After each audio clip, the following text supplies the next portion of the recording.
श्री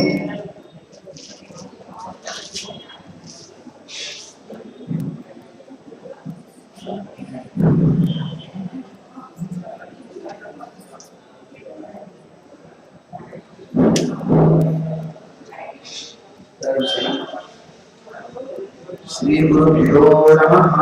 हरि ओम।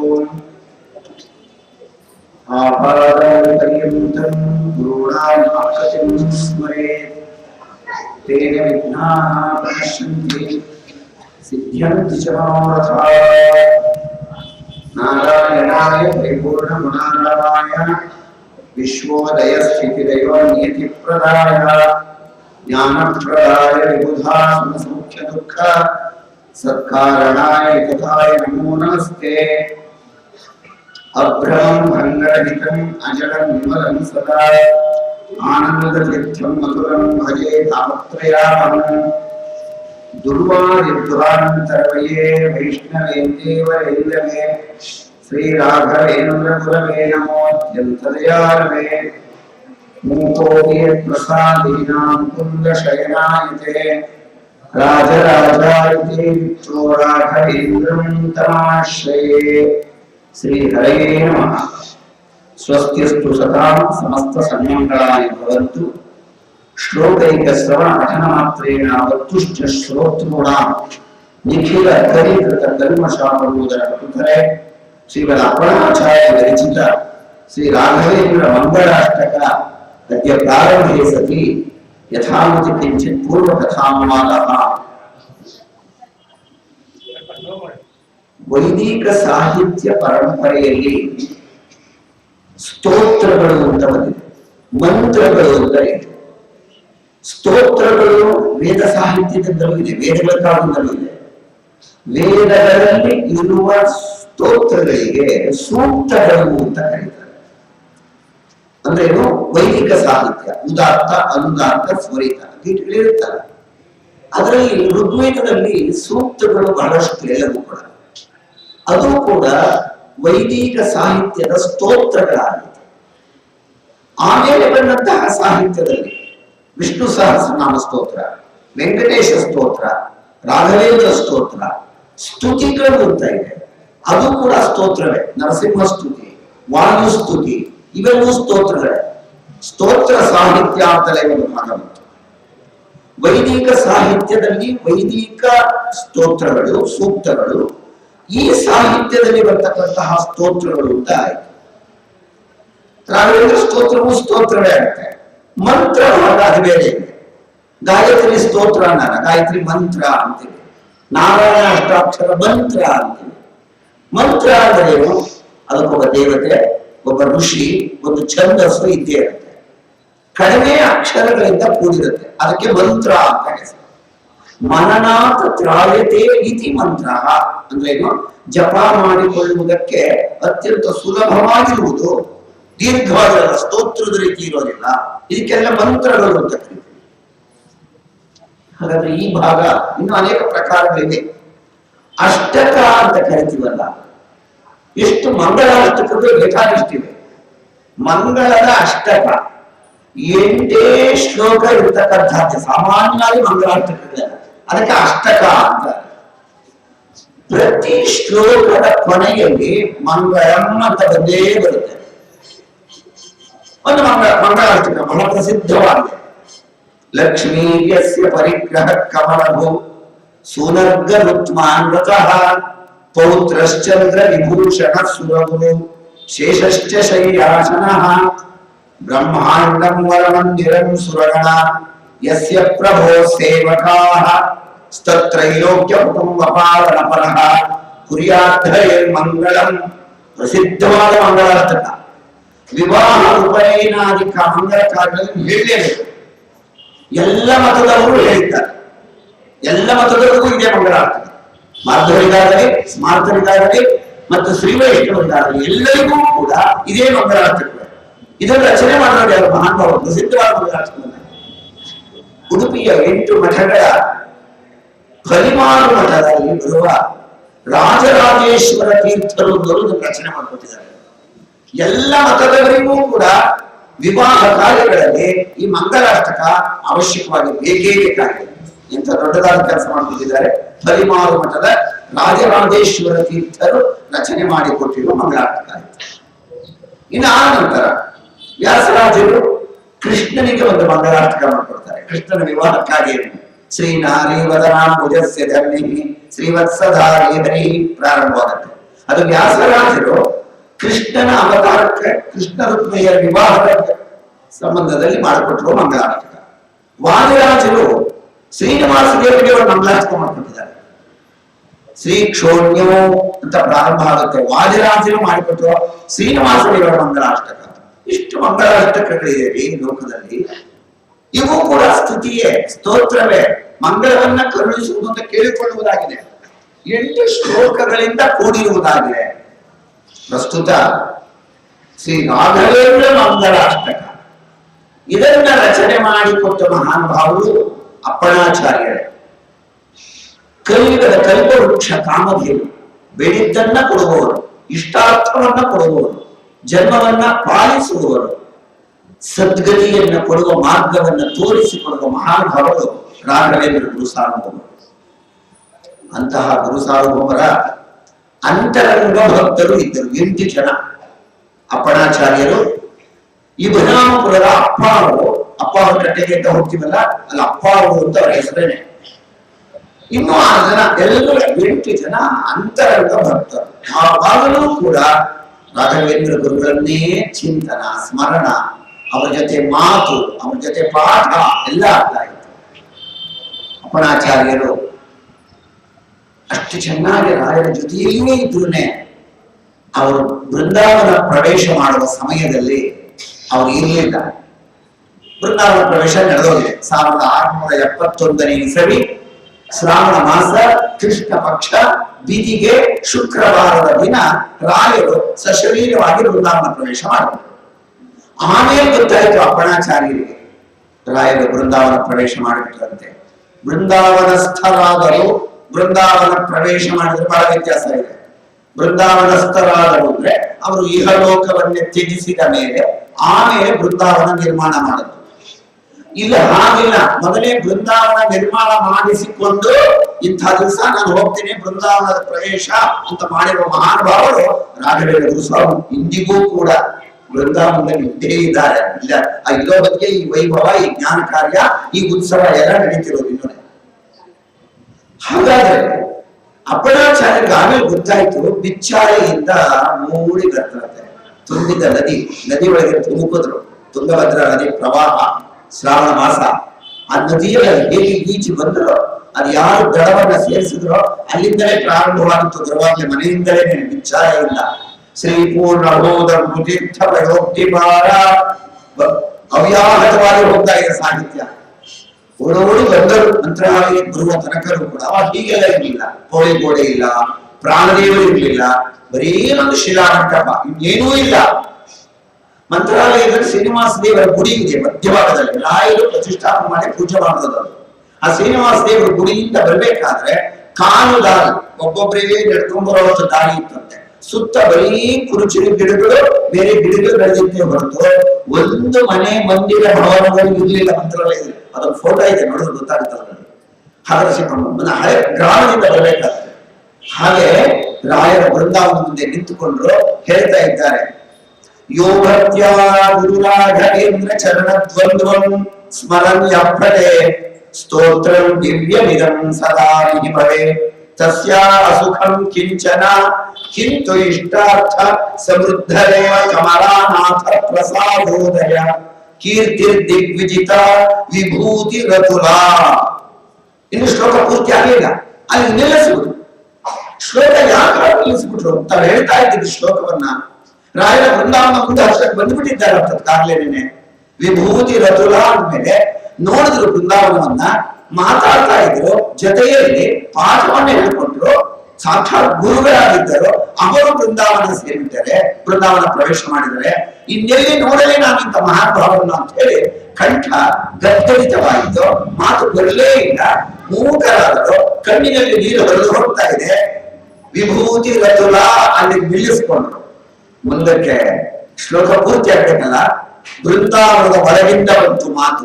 ಸಾಕ್ಷಿ ಹಯಾಸ್ಯೋತ್ರಹಿ ಅಂತ ಒಂದು ಮಾತು, ಅದು ರಾಘವೇಂದ್ರ ಗುರುಗಳು ಬೃಂದಾವನದ ಒಳಗಿಂದ ಹೇಳಿರೋ ಮಾತು.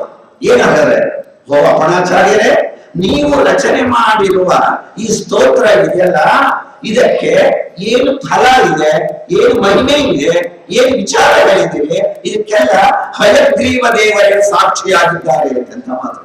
ಸಾಕ್ಷಿ ಹಯಾಸ್ಯೋತ್ರಹಿ. ಆ ಅಕ್ಷರಗಳನ್ನ ರಾಯರ ಸ್ತೋತ್ರದಲ್ಲಿ ದಪ್ಪ ಅಕ್ಷರದಲ್ಲಿ ಪ್ರಿಂಟ್ ಆಗಿರುತ್ತೆ. ಯಾಕೆ ಅಂದ್ರೆ ಇಂಕ್ ಜಾಸ್ತಿ ಬಿದ್ದಿದೆ ಅಂತಲ್ಲ, ಅದು ರಾಯರ ಒಳಗಿಂದ ಹೇಳಿರುವ ಮಾತು, ನಾನು ಒಳಗಿಂದ ಬಂದಿರೋ ಮಾತು. ಯಾಕೆ ಮಾತು ಹೇಳಿದ್ರು ಅವಾಗ? ಹಯಗ್ರೀವ ಮಂತ್ರವನ್ನ ತಾವು ಆ ಸಮಯದಲ್ಲಿ ಜಪಿಸ್ತಾ ಇದ್ರು, ಅದಕ್ಕೆ ಸಾಕ್ಷಿ ಹಯಾಸ್ಯೋತ್ರಹಿ ಇದ್ರು. ಅಂಕಿತ ಮುದ್ರೆಯನ್ನ ಹಾಕಿದ್ರು ರಾಯರು ಸ್ತೋತ್ರಕ್ಕೆ. ಅಪ್ಪಣಾಚಾರ್ಯರು ರಾಯರ ಸ್ತೋತ್ರವನ್ನು ರಚನೆ ಮಾಡಿಕೊಟ್ಟ ಮೇಲೆ ಇನ್ನು ಯಾಕೋ ಸಮಾಧಾನ ಆಗ್ಲಿಲ್ಲ. ಒಂದು ಸ್ತೋತ್ರವನ್ನು ರಚನೆ ಮಾಡ್ತಾರೆ, ಅದೇ ಮಂಗಳಾಷ್ಟಕ ಅಪ್ಪಣಾಚಾರ್ಯರು. ಇನ್ನು ಗದ್ಯಗಳನ್ನು ಮಾಡಿದ್ದಾರೆ. ಗದ್ಯ ಅದು ಸ್ತೋತ್ರ ಅಲ್ಲ, ಶ್ಲೋಕ ಅಲ್ಲ, ಪ್ರೋಸ್ ರೀತಿ ಇದೆ, ಗದ್ಯಾತ್ಮಕವಾದ ವಾಕ್ಯಗಳಿದೆ ಅದರಲ್ಲೆಲ್ಲ. ಹೀಗೆ ಅಪ್ಪಣಾಚಾರ್ಯರು ರಾಯರ ಅಂತರಂಗ ಶಿಷ್ಯರಾಗಿ ರಚನೆ ಮಾಡಿಕೊಟ್ಟಿರ್ತಕ್ಕಂತಹ ರಾಘವೇಂದ್ರ ಮಂಗಳಾಷ್ಟಕ. ಆಗ್ಲೇ ಹೇಳಿದೆ ನಾನು, ಎಲ್ಲ ಅಷ್ಟಕಗಳು ಕೂಡ ಕೇವಲ 8 ಶ್ಲೋಕಗಳು ಮಾತ್ರ ಇದ್ದ, ಅದಕ್ಕೆ ಅಷ್ಟಕ ಅಂತಲೇ ಬಂದಿರೋದು. ಅದಕ್ಕೆ ಪ್ರಾರಂಭ ಮಾಡ್ಕೊಳ್ತಾರೆ. ಶ್ರೀಮದ್ರಾಮ ಪದಾರವಿಂದ ಮಧುಪಃ ಶ್ರೀಮಧ್ವಂಶಾರೂಪಃ ಸಶಿಷ್ಯೋಡು ಪ್ರಣೋಪಸ್ಥಿತ ಜಗತ್ ಗೀರ್ವಾಣ ಸತ್ಪಾದಪಃ ಅತ್ಯರ್ಥಂ ಮನಸಾ ಕೃತಾಚ್ಯುತ ಜಪಃ ಪಾಪಾಂಧಕಾರಾತಪಃ ಶ್ರೀಮತ್ ಸದ್ಗುರು ರಾಘವೇಂದ್ರ ವಿರಾಜ ಕುರ್ಯಾತ್ ಧ್ರುವಂ ಮಂಗಳಂ. ಶ್ರೀಮದ್ ರಾಮ ಪದಾರವಿಂದ ಮಧುಪಃ. ಇಲ್ಲಿ ಪ್ರಾಸಗಳನ್ನು ಹೇಗೆ ಸೇರಿಸ್ತಾರೆ ಪುರಾಚಾರ್ಯರು? ಮಧುಪಃ, ಅಧಿಪಃ, ಉಡುಪಃ, ಪಾದಪಃ, ಜಪಃ, ಆತಪಃ, ಇದೇ ಬಂದಿದೆ ನೋಡ್ರಿ.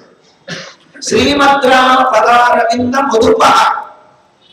ಅಲ್ಲಿ ಶ್ರೀಕಾರ ಹಾಕಿದ್ರು, ಮಂಗಳವಾಚಕ ಶಬ್ದ ಶ್ರೀಕಾರ ಬಂತು.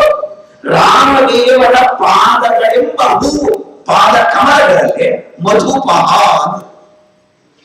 ಹೂವು ಸುವಾಸನೆಯಾಗಿ ಸುಮಧುರವಾಗಿ ಚೆನ್ನಾಗಿ ಆಕರ್ಷಣೀಯವಾಗಿದ್ರೆ ದುಂಬಿ, ಮಧುಪಾದ ದುಂಬಿ ಇರುವುದು ಅಂತ ಅರ್ಥ. ಅದು ಆ ಹೂ ಬಿಟ್ಟು ಹೋಗೋದೇ ಇಲ್ಲ. ಹಾಗೆ ರಾಮದೇವರ ಪಾದ ಕಮಲಗಳಲ್ಲಿ ಯಾವಾಗಲೂ ಕೂಡ ಆಸಕ್ತರಾಗಿರುವ, ರಾಮದೇವರ ಪಾದವನ್ನು ಭಜಿಸುವ, ನಮಿಸುವ, ಸ್ತುತಿಸುವ, ವಂದಿಸುವ, ಸದಾ ಚಿಂತನೆಯಲ್ಲಿರುವ ಮಧುಪಃ ದುಂಬಿಯಂತೆ ಇದ್ದಾರಂತೆ ರಾಘವೇಂದ್ರ ಗುರು ಸಾಧು. ಶ್ರೀಮದ್ರಾಮ ಪರಾರವಿಂದ ಮಧುಪಃ. ಶ್ರೀಮಧ್ವ ವಂಶಾಧಿಪ. ಮಧುಪಃ ಅಂದ್ರೆ ಹರಿಪ. ಹರಿಪ ಅಂದ್ರೆ ಶ್ರೇಷ್ಠ ಅಂತ, ಹಾಗೆ ಉನ್ನತವಾಗಿರುವವರು ಅಂತ. ಶ್ರೀಮಧ್ವ ವಂಶಾಧಿಪ ಯಾವುದು? ಶ್ರೀಮದ್ ಆಚಾರ್ಯರ ಸತ್ಪರಂಪರೆಯಲ್ಲಿ ಬಂದಂತಹ ಮಹಾನುಭಾವರು. ಶ್ರೀಮದ್ ಆಚಾರ್ಯರ ಸತ್ಪರಂಪರೆ ಶ್ರೀಮಧ್ವಂ ಪದ್ಮನಾಭ ನರಹರಿ ಮುನಿಪಂ ಮಾಧವ ಅಕ್ಷೋಭ್ಯ ತೀರ್ಥ ವಂದೇ ಶ್ರೀಮದ್ ಜಯಾರ್ಯಂ ಮುನಿವರಮಥ ವಿದ್ಯಾಧಿರಾಜಂ ಕವೀಂದ್ರಂ ವಾಗೀಶಂ ರಾಮಚಂದ್ರಂ ಸುತ ಗುಣ ವಿಭುಧೇಂದ್ರಂ ಜಿತಾಮಿತ್ರವರ್ಯಂ ರಕ್ಷಾ ಶಿಕ್ಷೈಕದಕ್ಷೌ ರಘುತನೆಯ ಸುರೇಂದ್ರಂ ಜಯೀಂದ್ರಂ ವಿಜೇಂದ್ರರು ಸುಧೀಂದ್ರಂ ಶ್ರೇಷ್ಠಂ ಶ್ರೀ ರಾಘವೇಂದ್ರಂ. ಅಂದ್ರೇನು? ಮಧ್ವಾಚಾರ್ಯರ ಸತ್ಪರಂಪರೆಯಲ್ಲಿ ಬಂದು ಈ ಮಧ್ವಾಚಾರ್ಯರ ಈ ಯತಿ ಪರಂಪರೆಯನ್ನ ಬೆಳೆದಿದಂತಹ ಮಹಾನುಭಾವರು. ಸಾಮಾನ್ಯವಾಗಿ ಎಲ್ಲ ಮಾಧ್ಯಮಕ್ಕೂ ಈ ಪರಂಪರೆ ವಿಚಾರ ಎಲ್ರಿಗೂ ಗೊತ್ತೇ ಇರುತ್ತೆ. ಆದರೆ ಸಾರ್ವತ್ರಿಕವಾಗಿ ರಾಘವೇಂದ್ರ ಗುರುಗಳನ್ನೇ ಧ್ಯಾನ ಮಾಡ್ತಾರೆ ಎಲ್ಲರೂ, ಮತಾತೀತವಾಗಿ. ಇಂಥ ಮತದವರು ಅಂತಾನೆ ಇಲ್ಲ. ಕಾರಣ ಏನು ಅಂದ್ರೆ ಈ ಮಧ್ವ ಮತದ ವಂಶದಲ್ಲಿ, ಮಧ್ವ ವಂಶದಲ್ಲಿ ಅತ್ಯಂತ ಪ್ರಸಿದ್ಧರಾಗಿ ಜನಪ್ರಿಯರಾಗಿ ಹೆಸರು ಗಳಿಸಿರ್ತಕ್ಕಂತಹ ಮಹಾನುಭಾವರು ಅಂದ್ರೆ ರಾಘವೇಂದ್ರ ಗುರು ಸಾರ್ವಭೌಮರು. ಎಲ್ಲರಿಗೂ ಗೊತ್ತಿದೆ ರಾಘವೇಂದ್ರ ಗುರು ಸಾರ್ವಭೌಮರು ಕೇವಲ ಬ್ರಾಹ್ಮಣರಿಗೆ ಮಾತ್ರವೇ ಅಂತಲೇ ಅಲ್ಲ, ಮತಾತೀತವಾಗಿ, ಮಠಾತೀತವಾಗಿ. ಇನ್ನು ಮುಂದಕ್ಕೆ ಹೋದ್ರೆ ಮತಾತೀತ, ಮಠಾತೀತವಾಗಿ ಎಲ್ಲರೂ ಕೂಡ ವಂದಿಸುತ್ತಾರೆ. ಅಂದ್ರೆ ಯಾರನ್ನ? ಅಂದ್ರೆ ರಾಘವೇಂದ್ರ ಗುರು ಸಾರ್ವಭೌಮರನ್ನು. ಆಚಾರ್ಯರ ಸತ್ಪರಂಪರೆಯಲ್ಲಿ ಬಂದಂತಹ ಮಹಾನುಭಾವರು. ಹೇಗೆ ಬಂದಿದ್ರು ಹಾಗಾದ್ರೆ? ಮೂಲ ಹೆಸರು, ಮೊದಲ ಹೆಸರು ವೆಂಕಟನಾಥಾಚಾರ್ಯರು. ನ್ಯಾಯ, ತರ್ಕ, ವೇದಾಂತ ನಿಸ್ಸೀಮರು ನ್ಯಾಯ, ತರ್ಕ, ವೇದಾಂತ, ವ್ಯಾಕರಣ 4 ಶಾಸ್ತ್ರಗಳಲ್ಲಿ ಅಸೀಮವಾದ ಪಾಂಡಿತ್ಯ ರಾಘವೇಂದ್ರ ಗುರು ಸಾರ್ವಭೌಮರಿಗೆ. ಅಲ್ಲಿ ಏನ್ ಮಾಡ್ತಾರೆ, ತಕ್ಷಣವೇ ದೊಡ್ಡ ದೊಡ್ಡ ಗ್ರಂಥಗಳನ್ನ ರಚನೆ ಮಾಡಿದರು. ವಾದದಲ್ಲಿ ಗೆದ್ದರು. ಸುಧೀಂದ್ರ ತೀರ್ಥರ ಮಹಾಭಾಷ್ಯಕಾರ ಅಂತ ಹೆಸರನ್ನು ಬೇರೆ ಕೊಟ್ಟರು. ಅನೇಕ ಬಿರುದುಗಳು ಬಂದವು. ರಾಜಾಶ್ರಯ, ಅರಮನೆಯಿಂದ, ಗುರುಮನೆಯಿಂದ ಅನೇಕ ಬಿರುದು ಭಾವನೆಗಳನ್ನ ಇವರು ಪಡೆದಿಲ್ಲ. ಅವರೆಲ್ಲ ಕೊಟ್ಟರು ಇವರಿಗೆ. ರಾಜಮನ್ನಣೆ ಗಳಿಸಿದರು. ಅಂತಹ ಮಹಾನುಭಾವರು ರಾಘವೇಂದ್ರ ಗುರು ಸಾರ್ವಭೌಮರು. ಗ್ರಂಥ ಬರಿಬೇಕಲ್ಲ, ಯಾವ ಗ್ರಂಥವನ್ನು ಬರೀತಾರೆ ಹಾಗಾದ್ರೆ? ಅವರು ಬರೆದಿರುವ ಮೊದಲ ಗ್ರಂಥ, ಅನೇಕ ಗ್ರಂಥಗಳು ಬರೆದಿದ್ದಾರೆ. ಆ ಗ್ರಂಥಗಳಲ್ಲಿ ನಾರಾಯಣ ಪಂಡಿತಾಚಾರ್ಯರ ಸುಮಧ್ವ ವಿಜಯ 1008 ಶ್ಲೋಕ ಇದೆ, 16 ಸರ್ಗದಿಂದ ಕೂಡಿದೆ. ಸುಮಧ್ವ ವಿಜಯ ಬಹಳ ದೊಡ್ಡ ಗ್ರಂಥ, ಮಹಾಕಾವ್ಯ. ಅದನ್ನ ನಾರಾಯಣ ಪಂಡಿತಾಚಾರ್ಯರು ಕೇವಲ 33 ಶ್ಲೋಕದಲ್ಲಿ ಅನುಮಧ್ವ ವಿಜಯ ಅಂತ ಬರೆದಿದ್ದಾರೆ. ಅನುಮಧ್ವ ವಿಜಯ 1008 ಶ್ಲೋಕನ 33 ಶ್ಲೋಕ ತರಬೇಕಾದ್ರೆ ಅದಕ್ಕೆ ಪ್ರಮೇಯ ನವಮಾಲಿಕ ಅಂತ ಅವರೇ ಅರ್ಥ ಬರ್ಕೊಟ್ಟು 1008 ಶ್ಲೋಕ 33 ತರಬೇಕಾದ್ರೆ ನಾರಾಯಣ ಪಂಡಿತಾಚಾರ್ಯರು ಅದನ್ನ ವೆಂಕಟನಾಥಾಚಾರ್ಯರು ಗೂಢಭಾವ ಪ್ರಕಾಶಿಕ ಅನುಮಧ್ವ ವಿಜಯಕ್ಕೆ ವ್ಯಾಖ್ಯಾನ ಬರೋರು. ಎಷ್ಟು ಅರ್ಥ ಬರೀಬೇಕ್ರಿ? 33 ಶ್ಲೋಕದಲ್ಲಿ ಇಡೀ ಸುಮಧ್ವ ವಿಜಯ 16 ಸರ್ಗ ಇರ್ಬೇಕಾದ್ರೆ ಅನುಮಧ್ವ ವಿಜಯ ಪ್ರಾರಂಭವಾಗುವುದು. ಶ್ರೀಶ ಪ್ರೀತ್ಯೈ ಪ್ರಜಾತಃ ಶ್ರೀ ಹನುಮಾನ್ ನಿದೇಶ ರಾಮಸ್ಯೋಲಂಘಿತಾಬ್ಧಿ ಸೇತುನಾಪೃಷ್ಟರುಷ್ಟಃ ಭೂವೃನ್ನಿರ್ರಾವಣಾರಿ. ಒಂದೊಂದು ಶ್ಲೋಕದಲ್ಲಿ 40 ಶ್ಲೋಕ 50 ಶ್ಲೋಕನ ಕವರ್ ಮಾಡ್ತಾರೆ ಸಾರಾಂಶ. ಅದಕ್ಕೆ ರಾಜರು ವ್ಯಾಖ್ಯಾನ ಬರೆದರು. ಈ ವ್ಯಾಖ್ಯಾನವನ್ನು ನೋಡಿ ಆನಂದ ತೀರ್ಥ ಭಗವತ್ಪಾದರು ಏನ್ ಆಶೀರ್ವಾದ ಮಾಡಬೇಡ ಇವರಿಗೆ, ಭೋ ವಿದ್ವಾಂಸನೇ ವೆಂಕಟನಾಥಾಚಾರ್ಯ, ನನ್ನ ಇತಿಹಾಸ, ನನ್ನ ಮಹಿಮೆ, ನನ್ನ ವಿಚಾರವನ್ನು ಕುರಿತಾದ ಈ ಗ್ರಂಥವನ್ನು ಬರೆದಿದ್ದೀಯೇ, ಅನುಮಧ್ವ ವಿಜಯಕ್ಕೆ ವ್ಯಾಖ್ಯಾನ. ನಾನು ಏನೇನಿಗೆ ಅನುಗ್ರಹ ಮಾಡಿ ಈ ನನ್ನ ಪರಂಪರೆಯಲ್ಲಿ ಮುಂದೆ ನೀನು ಯತಿಯಾಗಿ ವಿಜೃಂಭಿಸುವಂತ ಆಶೀರ್ವಾದ ಮಾಡಿಬಿಟ್ರು. ಮಧ್ವಾಚಾರ್ಯರು ಅನುಗ್ರಹ ಮಾಡಿಬಿಟ್ರು. ಈ ಯತಿ ಪರಂಪರೆಯಲ್ಲಿ ಶ್ರೀಮಧ್ವ ವಂಶಾರೂಪ ವಾಣಿ ವಾಗ್ದೇವಿ ಸರಸ್ವತಿ ಅವರಿಗೆ ಅನುಗ್ರಹ ಮಾಡಬೇಕು. ಭೋ ಯತಿವರ ವಾಗ್ದೇವಿ ಹೇಳೋದು ವೆಂಕಟನಾಥಾಚಾರ್ಯರೇ, ನನ್ನ ಪತಿಯ ವಿಚಾರವನ್ನ ನೀನು ಬರೆದಿರುವುದರಿಂದ, ವಾಯುದೇವರ ವಿಚಾರವೇ ಸುಮಧ್ವ ವಿಜಯ ಅಂದ್ರೆ ಇನ್ನೇನು ಬೇರೆ ಅಲ್ಲ, ವಾಯುದೇವರ ವಿಚಾರವನ್ನ ನೀನು ಬರೆದುಕೊಟ್ಟಿರುವಂತ ಗ್ರಂಥದಲ್ಲಿ ನಾನು ನಿನಗೆ ಆಶೀರ್ವದಿಸುತ್ತೇನೆ. ನಿನ್ನ ನಾಲಿಗೆಯಲ್ಲಿ ಯಾವಾಗಲೂ ನೆಲೆಸಿರ್ತೇನೆ ಎಂಬುದು ನರ್ತನ ಮಾಡುತ್ತೇನೆ. ನೂನಂ ವಾಣಿ ತದೀಯ ನನಗತ ಸ್ವಪ್ರಿಯೈಕ ಪ್ರತ್ಯಾಸಂಗ ಪ್ರಕೃಷ್ಟ ಗುರುಗಳ ಸ್ಥಾನದಲ್ಲಿ ಹೇಳ್ತಾರೆ ವಾಗೇಂದ್ರರು. ಹಾಗೆ ಶ್ರೀಮದ್ ಆಚಾರ್ಯರ ಸತ್ಪರಂಪರೆಯಲ್ಲಿ ಬಂದಂತಹ ಮಹಾನುಭಾವರು ರಾಘವೇಂದ್ರ ಗುರು ಸಾರ್ವಭೌಮರು. ಅದಕ್ಕೆ ಹೇಳ್ತಾರೆ ಶ್ರೀಮಧ್ವ ವಂಶಾಧಿಪ. ಮಧ್ವವಂಶ ಅಂದ್ರೆ ಆಚಾರ್ಯರ ಪರಂಪರೆಯಲ್ಲಿ ಬಂದಂತಹ ಬೆಳಗಿದಂತಹ ಹೆಸರುವಾಸಿಯಾದಂತಹ ಉನ್ನತವಾದಂತಹ ಶ್ರೇಷ್ಠಂ ಶ್ರೀ ರಾಘವೇಂದ್ರ ವಂಶಾಧಿಪ. ಸತ್ ಶಿಷ್ಯೋಡು ಗಣೋಡುಪಃ ಅಂದ್ರು, ಉಡುಪಃ ಅಂದ್ರು. ಸತ್ ಶಿಷ್ಯ ಗಣ ಭಕ್ತರಲ್ಲ, ಭಕ್ತರೇ ಒಂದು ರೀತಿ ಆಯ್ತು, ಭಗವದ್ ಭಕ್ತರು ಅದೊಂದು ರೀತಿ ಆಯ್ತು, ಪರಮ ಭಗವದ್ ಭಕ್ತರು ಅದನ್ನೇ ಹೇಳ್ತಾರೆ. ಪರಮ ಭಗವದ್ ಭಕ್ತರಿಗನಾದರದಿ ಕೇಳುವುದು ಅಂದ್ರೆ ಏನಿರ್ಬೇಕು? ಜಗತ್ತಂಸಾರ ಬರೀ ಭಕ್ತರೇ ಕೇಳಬಹುದಾಗಿತ್ತು. ಪರಮ ಭಗವದ್ ಭಕ್ತರು ಅಂತಂದ್ರೆ ವಿಶೇಷತೆ ಲೌಕಿಕವನ್ನ ಬಹಿಷ್ಕರಿಸುವವರು, ವೈಭವ ಆಡಂಬರವನ್ನ ತಿರಸ್ಕರಿಸುವವರು, ಭಗವಂತನಿಗೆ ಯಾವಾಗಲೂ ನಮಸ್ಕರಿಸುವವರು, ಶಾಸ್ತ್ರವನ್ನ ಪುರಸ್ಕರಿಸುವವರು, ಇವರಿಗೆ ಪರಮ ಭಗವದ್ ಭಕ್ತರು ಅಂತ. ಯಾವಾಗಲೂ ಮೋಕ್ಷ ಚಿಂತನೆ, ತದಲಂಬಹುಲೋಕ ವಿಚಿಂತನೆಯ ಪ್ರಣವಂ ಕುರು ಮಾನಸ ನೀಶ ಪಡೆ. ನಮಗೆ ಯಾವುದು ಬರಲ್ಲ. ಬರೋದೊಂದು ನಾವೇನು ಬೆಳೆಸಿರ್ತೇವೆ ಸಾಧನೆ, ಏನು ಪುಣ್ಯದ ಮತ್ತ ಪಾಪದ ರಾಶಿ ಅದೇ ನಮ್ಮ ಹಿಂದೆ ಬರುತ್ತೆ. ಪಾಪ ಬರೋದು ಬೇಡ, ಪುಣ್ಯವೂ ಪೂರ್ಣ, ಸಾಧನೆ ಬರ್ತಾ ಹೋಗ್ಬೇಕು. ಇದು ಪರಮ ಭಗವದ್ ಭಕ್ತರು. ಅವರನ್ನೇನಂತ ಕರಿತೀವಿ? ಸತ್ ಶಿಷ್ಯರು ಅಂತ ಕರಿತೀವಿ. ಅಪಣಾಚಾರ್ಯ ಯಾವ ಭಕ್ತ ನೋಡಿ, ಸತ್ ಶಿಷ್ಯರು. ಆ ಶಿಷ್ಯರು ಎನ್ನುವ ಗಣ ಇದೆಯಲ್ಲ, ಅದು ನಕ್ಷತ್ರಗಳಂತೆ. ಶಿಷ್ಯರು ಎನ್ನುವ ನಕ್ಷತ್ರಗಳ ಗಣಕ್ಕೆ ಉಡುಪ, ಉಡು ಅಂದ್ರೆ ನಕ್ಷತ್ರ, ಪ ಅಂದ್ರೆ ಪತಿ, ಉಡುಪ ಅಂತ ಹೇಳಿದ್ರೆ ಚಂದ್ರ ಅಂತ ಹೆಸರು. ನಕ್ಷತ್ರಗಳ ಸಮೂಹಕ್ಕೆ ರಾಜ ಯಾರಪ್ಪ ಅಂದ್ರೆ ಚಂದ್ರನೇ. ಹಾಗೆ ಎಲ್ಲ ಶಿಷ್ಯ ವರ್ಗಕ್ಕೆ, ಶಿಷ್ಯ ಸಮೂಹಕ್ಕೆ ನಕ್ಷತ್ರದಲ್ಲಿ ಗುಂಪಿನಲ್ಲಿ ಚಂದ್ರನಂತೆ ಶೋಭಾಯಮಾನವಾಗಿರುವ ರಾಘವೇಂದ್ರ ಸಾರ್ವಭೌಮ ಅಂತ ಅರ್ಥ. ಶ್ರಿತ ಜಗದ್ಗೀರ್ವಾಣ ಸತ್ಪಾದಪ, ಶ್ರಿತ ಜಗದ್ಗೀರ್ವಾಣ, ಗೀರ್ವಾಣ ಸತ್ಪಾದಪ, ಪಾದಪ ಅಂತ ಕರಿತೀವಿ ಮರಕ್ಕೆ. ಮರಕ್ಕೆ ಪಾದಪ ಅಂತ ಹೆಸರು. ಕಾರಣ ಅದು ನೀರು ಬಾಯಿಂದ ಕುಡಿಯಲ್ಲ, ಮರ ಪಾದದಿಂದ ಕುಡಿಯುತ್ತಂತೆ, ಬೇರಿನಿಂದ ಕುಡಿಯುತ್ತಲ್ಲ, ಅದಕ್ಕೆ ಮರಕ್ಕೆ ಪಾದಪ ಅಂತ ಹೆಸರು. ಇಲ್ಲಿ ಯಾವುದು ಪಾದಪ? ಗೀರ್ವಾಣ ಸತ್ಪಾದಪ. ಗೀರ್ವಾಣ ಅಂದ್ರೆ ದೇವಲೋಕದ ಮರದಂತೆ, ಅಂದ್ರೆ ಕಲ್ಪ ವೃಕ್ಷದಂತೆ. ಅಪೇಕ್ಷಿತ ಪ್ರದಾತಾನ್ಯೋ ರಾಘವೇಂದ್ರಾಂಗ ವಿದ್ಯತೆ. ನಿಷ್ಠೆಯಿಂದಲೇ ಭಜಿಸೆ ಕಷ್ಟಗಳು ದೂರ, ಮನೋಭೀಷ್ಟಗಳ ಪೂರೈಪರೋ. ನಿಷ್ಠೆಯಿಂದ ಭಜಿಸ್ಬೇಕು. ಮಂದಮತಿಗಳಿಗೆ ಪಡೆಯದಿವರ ಸೇವಾ, ಶರಣರ ಸಂಜೀವ, ಇವೆಲ್ಲ ದಾಸವರಿಗೆ ಹೇಳ್ಕೊಳ್ತಾರೆ ಇವೆಲ್ಲೂ ಕೂಡ. ಹಾಗೆ ಅವರನ್ನ ಭಜಿಸಿ ಬಿಟ್ಟರೆ ಜ್ಞಾನ, ಭಕ್ತಿ, ಸುಪುತ್ರ, ಆಯು, ಯಶಸ್ಸು, ಶ್ರೀಗಿ, ಪುಣ್ಯವರ್ಧನ.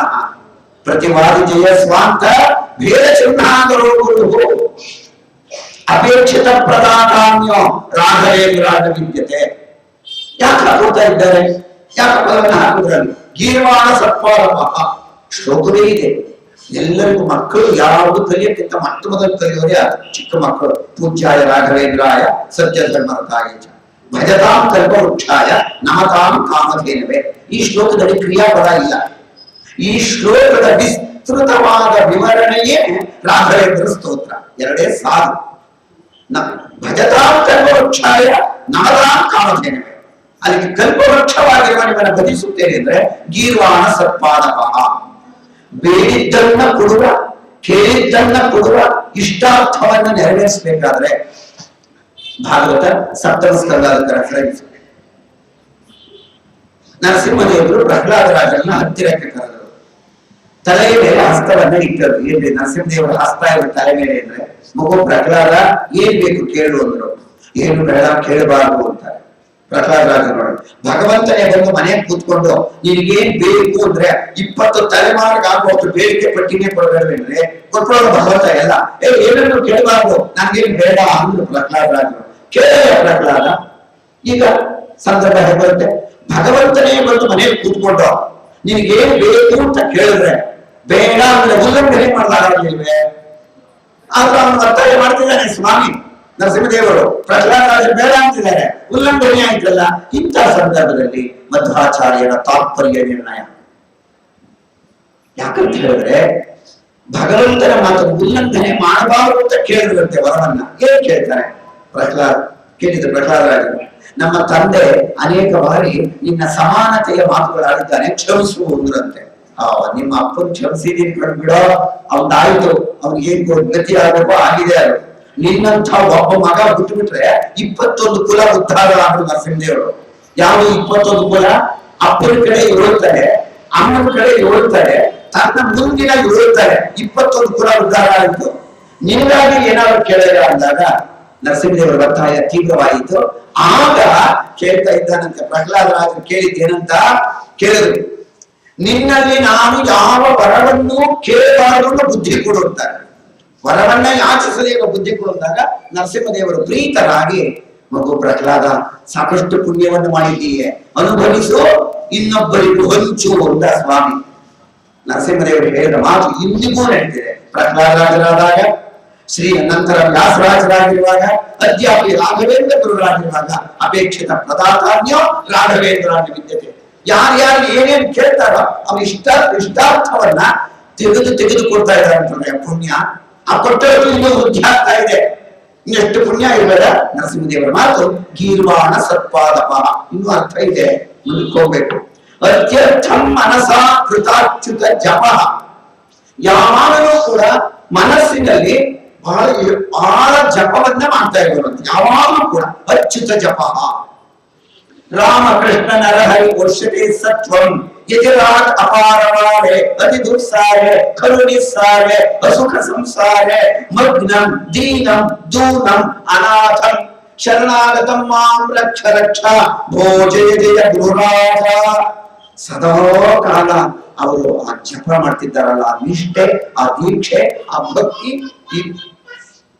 ಇವೆಲ್ಲವನ್ನು ಕೂಡ ಇಲ್ಲಿ ಕಾಣ್ತಾ ಇದೆ ಅಷ್ಟು ಭಕ್ತಿ ಅತ್ಯರ್ಥ ಮನಸ ಕೃತಾಚ್ಯುತ ಜಪ ಪಾಪಾಂಧಕಾರಾದಪಃ ಅಂದ್ರೆ ಪಾಪಗಳನ್ನೆಲ್ಲ ಹೋಗಲಾಡಿಸುವ ಮಹಾನುಭಾವ ಇಷ್ಟು ಪಾಪಗಳನ್ನ ನಾಶ ಮಾಡ್ತಾರೆ ಮಹಾನುಭಾವರು ಇವರಿಗೆಲ್ಲ ತೀರ್ಥ ಅಂತ ಹೆಸರು ಬರುತ್ತೆ ಯಾಕೆ ಸ್ವಾಮಿಗಳನ್ನ ತೀರ್ಥ ಅಂತ ಕರೆಯೋದು ಅಲ್ಲಿಂದಲೂ ಬಂದ್ಬಿಡ್ತು ಸನಕ ತೀರ್ಥರು ಸನಂದನ ತೀರ್ಥರು ಸನಾತನ ತೀರ್ಥರು ದೂರ್ವಾಸರು ಅಚ್ಯುತ ಪ್ರೇಕ್ಷಕರು ಮಧ್ವಾಚಾರ್ಯರಿಗೂ ತೀರ್ಥ ಅಂದರು ಆಚಾರ್ಯರ ಮಟ್ಟ ಮೊದಲು ಹುಟ್ಟಿದಾಗ ಅವರ ಇಂటి ಹೆಸರು ವಾಸುದೇವ ಸನ್ಯಾಸ ಸ್ವೀಕಾರ ಪೂರ್ಣ ಪ್ರಜ್ಞಾ ಪಟ್ಟಾಭಿಷೇಕವಾದ ಮೇಲೆ ಆನಂದ ತೀರ್ಥ ಇವರೆಲ್ಲ ಎಲ್ಲಾ ಸ್ವಾಮಿಗಳು ತೀರ್ಥ ಅಂತಲೇ ಕರಿತೀವಲ್ಲ ಏನ್ ತೀರ್ಥ ಅಂತ ದೈವದತ್ತವಾದ ತೀರ್ಥ ಆಗಿದೆ ಸ್ವಾಭಾವಿಕವಾದದ್ದು ಸ್ವಾಮಿ ಪುಷ್ಕರಣೆ ಧವಳಗಂಗೆ ನರಸಿಂಹ ತೀರ್ಥ ಮುಳಬಾಗಿಲಲ್ಲಿ ಉಡುಪಿಯಲ್ಲಿ ಭದ್ರ ಸರೋವರ ಇವೆಲ್ಲ ತೀರ್ಥಗಳಾಯಿತು ಸಾಲಿಗ್ರಾಮಕ್ಕೆ ಅಭಿಷೇಕ ಮಾಡಿದ ಜಲ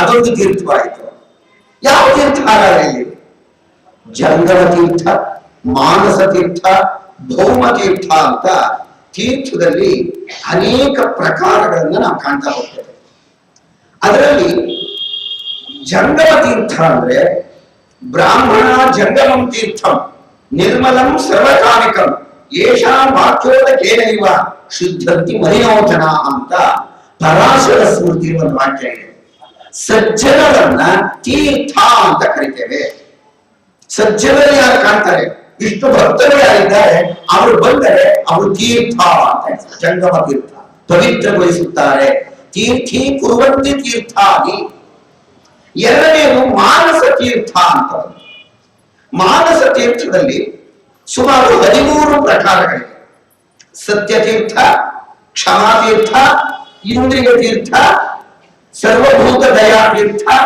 ಆರ್ಜವ ತೀರ್ಥ ದಾನ ತೀರ್ಥ ದಮತೀರ್ಥ ಸಂತೋಷ ತೀರ್ಥ ಪ್ರಿಯವಾದಿತಾ ತೀರ್ಥ ಜ್ಞಾನ ತೀರ್ಥ ಧೃತಿ ತೀರ್ಥ ತಪೋತೀರ್ಥ ಎಂಬುದಾಗಿ ಯಾವುದರಲ್ಲಿ ಮಾನಸ ತೀರ್ಥದಲ್ಲಿ 13 ವಿಚಾರಗಳು ಬಂತಲ್ಲ ಅದರಲ್ಲಿ ಮೊಟ್ಟ ಮೊದಲನೇದಾಗಿ ಬಂದದ್ದು ತೀರ್ಥದಲ್ಲಿ ಸತ್ಯ ತೀರ್ಥ ಇದು ಬಂದದ್ದು ಸತ್ಯ ತೀರ್ಥ ವಾಗ್ದೇವತಾ ಸರಿಗಮಂ ವಿಮಲೀಕರೋತು ಇದು ಸತ್ಯ ತೀರ್ಥ ಎರಡನೆಯದೇ ಕ್ಷಮಾ ತೀರ್ಥ ಶ್ರೀರಾಘವೇಂದ್ರ ಸಕಲ ಪ್ರದಾತ ಸ್ವಪಾರ ಕಂಜದ್ವಯ ಭಕ್ತಿ ಮಧ್ಯ ಇಂದ್ರಿಯ ನಿಗ್ರಹ ತೀರ್ಥ ಸುಖ ಧೈರ್ಯಶಾಲಿ ಸಂತಾನ ಸಂಪತ್ ಪರಿಶುದ್ಧ ಭಕ್ತಿ ದಾನ ತೀರ್ಥ ಪ್ರಖ್ಯಾತ ಪುಣ್ಯಾವಹ ಅಂತ ಪದ ಬರುತ್ತೆ ಸ್ತೋತ್ರದಲ್ಲಿ ಅದು ಪುಣ್ಯ ತೀರ್ಥ ಸರ್ವ ವಿದ್ಯಾ ಪ್ರವೀಣೋನ್ಯೋ ರಾಘವೇಂದ್ರಾನ್ಯ ವಿದ್ಯತೆ ಜ್ಞಾನ ತೀರ್ಥ ಸಮುಪೇಕ್ಷಿತ ಭಾವಜಃ ಇಂದ್ರಿಯ ನಿಗ್ರಹ ತೀರ್ಥ ಅಪೇಕ್ಷಿತ ಪ್ರದಾತಾನ್ಯೋ ದಾನ ತೀರ್ಥ ಶಾಪಾನುಗ್ರಹ ಶಕ್ತೋನ್ಯೋ ಕ್ಷಮಾ ಸುರೇಂದ್ರೋ ಅವತ್ಮಾನ್ ಸದಾಯಂ ಕ್ಷಮಾ ತೀರ್ಥ ದೇವ ಸ್ವಭಾವೋ ದಿವಿಜದ್ರುಮೋಯ ಇಷ್ಟಪ್ರದೋ ಮೇ ಸತತಂ ಸ್ವಭೂಯಾತ್ ಇದು ಆರ್ಜವ ತೀರ್ಥ ಸಂತೋಷ ತೀರ್ಥ ಇದು ವೈರಾಗ್ಯ ಅನ್ನೋದು ರಾಘವೇಂದ್ರ ಗುರುಗಳಲ್ಲಿ ಅಪ್ಪಟವಾಗಿ ಶುದ್ಧವಾಗಿ ನೆಲೆಗೊಂಡಿದೆ ಅದು ದಮತೀರ್ಥ ಈ ಮಾನಸ ತೀರ್ಥದ 13 ಪ್ರಕಾರಗಳು ಮಹಾನುಭಾವದಲ್ಲಿರುವ ಕಾರಣ ಇವರನ್ನ ತೀರ್ಥ ಅಂತ ಕರೀತಾರೆ ಇನ್ನು ಮುಂದೆ ಬರುವುದು ಭೌಮ ತೀರ್ಥ ಅಂತ ಬರುತ್ತೆ ಭೌಮ ತೀರ್ಥದಲ್ಲಿಯೂ ಕೂಡ ಅನೇಕ ವಿಚಾರಗಳು ಬರ್ತಾ ಹೋಗುತ್ತೆ ಹೀಗೆ ರಾಘವೇಂದ್ರ ಗುರು ಸಾರ್ವಭೌಮರು ಈ ಬಗೆಯಲ್ಲಿ ಜನರ ಪಾಪಗಳನ್ನ ಪರಿಹರಿಸುವವರಾದ್ದರಿಂದ ಪಾಪಾಂಧಕಾರಾದಪಃ ಪಾಪವೆಂಬ ಅಂಧಕಾರ ಕತ್ತಲನ್ನ ನಾಶ ಮಾಡುವವರು ಮಹಾನುಭಾವರು ಸಂಘಾಗ್ನಿಚರ್ಯ ಸುಖ ಧೈರ್ಯಶಾಲಿ ಪಾಪಗಳು ಹೇಗೆ ಹೋಗ್ತಾರಂದ್ರೆ ಪಾಪ ಇರತಕ್ಕಂತಹ ಅತ್ಯಂತ ದೊಡ್ಡದಾದಂತಹ ಒಂದು ಹತ್ತಿಯ ರಾಶಿ ಬೆಟ್ಟದ ಮಾತ್ರ ಹತ್ತಿಯ ರಾಶಿ ಇದೆ ಭವ ದುಃಖ ತೂಲ ಸಂಘಾಗ್ನಿ ಅಗ್ನಿ ಚರ್ಯ ಸುಖ ಧೈರ್ಯ ಶಾಲಿ ಸ್ತೋತ್ರದಲ್ಲಾಗ ಬರ್ತಾ ಇದೆ ಬೆಟ್ಟದ ಗಾತ್ರದಷ್ಟು ಹತ್ತಿಯ ರಾಶಿ ಅದು ಪಾಪ ಎನ್ನುವ ರಾಶಿ. ಅದಕ್ಕೆ ಬೆಟ್ಟದ ಗಾತ್ರವೇ ಬೀಳಬೇಕಾಗಿಲ್ಲ, ಬೆಂಕಿ ಸಣ್ಣ ಕಿಡಿ ಬಿದ್ರೆ ಆ ಹೊತ್ತಿಯ ರಾಶಿ ಎಲ್ಲ ಹೇಗೆ ಸುಟ್ಟು ಹೋಗುತ್ತದೆಯೋ ಅದರಂತೆ ರಾಘವೇಂದ್ರ ಗುರುಗಳ ಕರುಣೆ ಎನ್ನುವ ಒಂದು ಕಿರಣ ಪಾಪವೆಲ್ಲವನ್ನು ಸುಟ್ಟು ಹಾಕುತ್ತದೆ. ಪಾಪಾಂಧಕಾರ ತಪಃ ಅಂತ ಹೇಳಿದ್ರು. ಮುಂದೆ ಹೇಳ್ತಾರೆ, ಶ್ರೀಮತ್ ಸದ್ಗುರು ರಾಘವೇಂದ್ರ ಯತಿರಾಜ್ ಕುರ್ಯಾಧ್ರುವ ಮಂಗಳಂ. ಕರ್ಮಂದೀಂದ್ರ ಸುಧೀಂದ್ರ ಸದ್ಗುರು. ಕರ್ಮಂದೀಂದ್ರ ಮುಂದೆ ಹಿಂದೆ ಬಂದಿತ್ತು. ಪಾಪವೆಂಬ ಕತ್ತಲೆಗೆ ಅಗ್ನಿಯಂತಿರುವ, ಪಾಪವೆಂಬ ಕತ್ತಲೆಗೆ ಬೆಳಕಾಗಿರುವ, ಪಾಪವನ್ನ ಓಡಿಸುವ ಅತಿ ಶ್ರೇಷ್ಠ ಗುರುಗಳಾದ ಶ್ರೀಮತ್ ಸದ್ಗುರು ರಾಘವೇಂದ್ರ ಯತಿರಾಜ್. ಎಂತ ಒಳ್ಳೆ ಹೆಸರಿಟ್ಟಿದ್ದಾರೆ ಸುಧೀಂದ್ರ ತೀರ್ಥರು. ರಾಘವೇಂದ್ರ ಗುರುಗಳಿಗೆ ನಮಸ್ಕಾರ ಮಾಡೋದಕ್ಕೆ ಮೊದಲು ಸುಧೀಂದ್ರ ತೀರ್ಥರು ನಮಸ್ಕಾರ ಮಾಡೋದು. ಬೇರೆ ಯಾರನ್ನಾದ್ರೂ ಒಂದು ಪೀಠ ಕೂಡಿಸ್ಬಿಟ್ಟಿದ್ರೆ ನಾವು ರಾಘವೇಂದ್ರ ಗುರುಗಳನ್ನು ಕಾಣಕ್ ಆಗ್ತಾ ಇತ್ತ?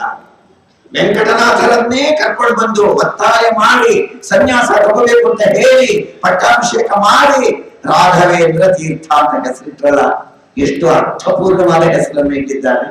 ರಾಘವೇಂದ್ರ.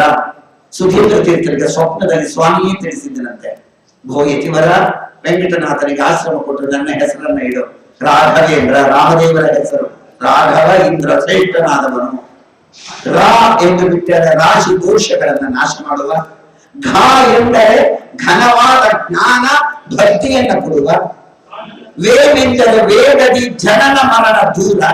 ದ್ರ ಅಂದುಬಿಟ್ರೆ ಶ್ರುತಿಪಾದ್ಯನ ಕಾಂಬ, ಭಗವಂತನನ್ನ ತೋರಿಸಿಕೊಡುವ ಮಹಾಭಾವರು ರಾಘವೇಂದ್ರ ಗುರು ಸಾರ್ವಭೌಮರು ಶ್ರೀಮತ್ ಸದ್ಗುರು ರಾಘವೇಂದ್ರ ಯತಿರಾಜ್ ಕುರ್ಯಾತ್ ಧ್ರುವಂ ಮಂಗಳಂ. ಕುರ್ಯಾತ್ ಮಂಗಳಂ ಧ್ರುವಂ ಕುರ್ಯಾತ್.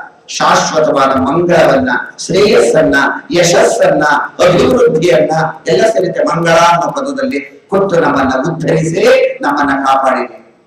ನೀವಲ್ಲದೆ ಇನ್ಯಾರು ಇಲ್ಲ. ಅದಕ್ಕೆ ಕೇಳ್ಕೊಳ್ಳಕ್ಕೆ ಶ್ರೀಮತ್ ಸದ್ಗುರು ರಾಘವೇಂದ್ರ ಯತಿರಾಜ್. ಯತಿರಾಜ್ ಅಂತ ಯಾಕೆ ಬಂತು? ಸಾಮ್ರಾಟ್ ಅಂತೀವಲ್ಲ, ಸಾಮ್ರಾಟ್ ಅಂದ್ರೆ ಏನು? ಸಾರ್ವಭೌಮ ಅಂತ. ಅದಕ್ಕೆ ಇವ್ರಿಗೂ ಕೂಡ ಗುರು ಸಾರ್ವಭೌಮರು ಯತಿರಾಜ್ ಅಂತ ಹೇಳಿದ್ರೆ ಎಲ್ಲರೂ ಗುರುಗಳಾದ್ರೆ ಇವರು ಗುರು ಸಾರ್ವಭೌಮ ಅಂತ. ರಾಜರಾಜರಾಜ ಗುರು ಸಾರ್ವಭೌಮ ರಾಘವೇಂದ್ರ ಪ್ರಭೋ ಅನ್ನಲ್ವೇ? ಹಾಗೆ ಯತಿರಾಜ್ ಕುರ್ಯಾತ್ ಧ್ರುವಂ ಮಂಗಳಂ. ಇಲ್ಲಿಗೆ ಒಂದು ಶ್ಲೋಕ ಆಗುತ್ತೆ. ಇನ್ನು ಮುಂದಿನ 7 ಶ್ಲೋಕಗಳಿವೆ. ಕರ್ಮಂದೇಂದ್ರ ಸುಧೀಂದ್ರ ಸದ್ಗುರು ಕರಾನ್ ಭೋಜೋದ್ಭವ ಸಂತತಂ ಪ್ರಾಜ್ಞಾನ ವಶೀಕೃತಾಖಿಲ ಜಗತ್ ವಾಸ್ತವ್ಯ ಲಕ್ಷ್ಮೀ ಧವಃ ಸಚ್ಛಾಸ್ತ್ರಾತಿ ವಿದೂಷಕಾಖಿಲ ಮುಷ ವಾದೀವ ಕಂಠೀರವಃ ಶ್ರೀಮತ್ ಸದ್ಗುರು ರಾಘವೇಂದ್ರ ಯತಿರಾಜ್ ಕುರ್ಯಾತ್ ಧ್ರುವಂ ಮಂಗಳಂ. ಕರ್ಮಂದೀಂದ್ರ ಮಧ್ವಾಚಾರ್ಯರು ಒಂದು ಗ್ರಂಥವನ್ನು ಬರೀತಾರೆ. 37 ಗ್ರಂಥಗಳಾದೊಂದು ಯತಿ ಪ್ರಣವ ಕಲ್ಪ ಅಂತ ಅದರ ಹೆಸರು. ಯತಿಗಳಾದವರು ಹೇಗಿರ್ಬೇಕು, ಕರ್ಮವನ್ನ ಯಾವ ರೀತಿ ಮಾಡ್ತಾ ಹೋಗ್ಬೇಕು, ಯಾವ ಚಿಂತನೆಯಲ್ಲಿ ಇರಬೇಕು ಯತಿಗಳಾದವರು, ಯತಿ ದೀಕ್ಷೆ ಹೇಗಿರ್ಬೇಕು, ವೈರಾಗ್ಯ ಬಂದಾಗ ಸನ್ಯಾಸ ತಗೋಬೇಕು. ಇನ್ನು ಸನ್ಯಾಸ ತಗೊಂಡ್ರೆ ವೈರಾಗ್ಯ ಯಾಕೆ ಬೇಕು ಅಂತ ವೈರಾಗ್ಯ ಹೋಗ್ಬಿಡ್ಬಾರ್ದು. ಇದು ವೈರಾಗ್ಯ ಜಾಸ್ತಿ ಆಗ್ಬೇಕು, ಅದು ಸನ್ಯಾಸದ ಲಕ್ಷಣ. ಹರಿಸರ್ವೋತ್ತಮತ್ವಂ ಸರ್ವದಾ ಪ್ರತಿಪಾದಯ. ಯಾವಾಗಲೂ ಕೂಡ ಹರಿಸರ್ವೋತ್ತಮತ್ವವನ್ನು ಪ್ರತಿಪಾದನೆ ಮಾಡಬೇಕು. ತ್ಯಾಗ ಇರಬೇಕು, ದಾನ ಇರಬೇಕು, ಯಾವುದಕ್ಕೂ ಅಪೇಕ್ಷೆ ಪಡಬಾರದು, ಆಶೆಗಳು ದೂರ, ಅವ್ರು ಇದರಲ್ಲೇ ಬರಬಾರ್ದು, ಪರಿಸರದಲ್ಲೇ ಬರಬಾರ್ದು. ಇವೆಲ್ಲ ಯತಿಗಳಾದವರ ಲಕ್ಷಣ. ನ ಕರ್ಮಣ ನ ಪ್ರಜಯಾ ಧನೆ ನ ತ್ಯಾಗೇ ನೈಕೆ ಅಮೃತತ್ವ ಮಾನಶು. ವೇದ ಹೇಳುತ್ತೆ ಯಾರೊಡನೆಯೂ ಸಂಪರ್ಕ ಇಲ್ಲ, ಪರಮಾತ್ಮ ಮತ್ತು ಅವರಿಬ್ಬರೇ. ಆಚಾರ್ಯರ ಯತಿ ಪ್ರಣವ ಕಲ್ಪ.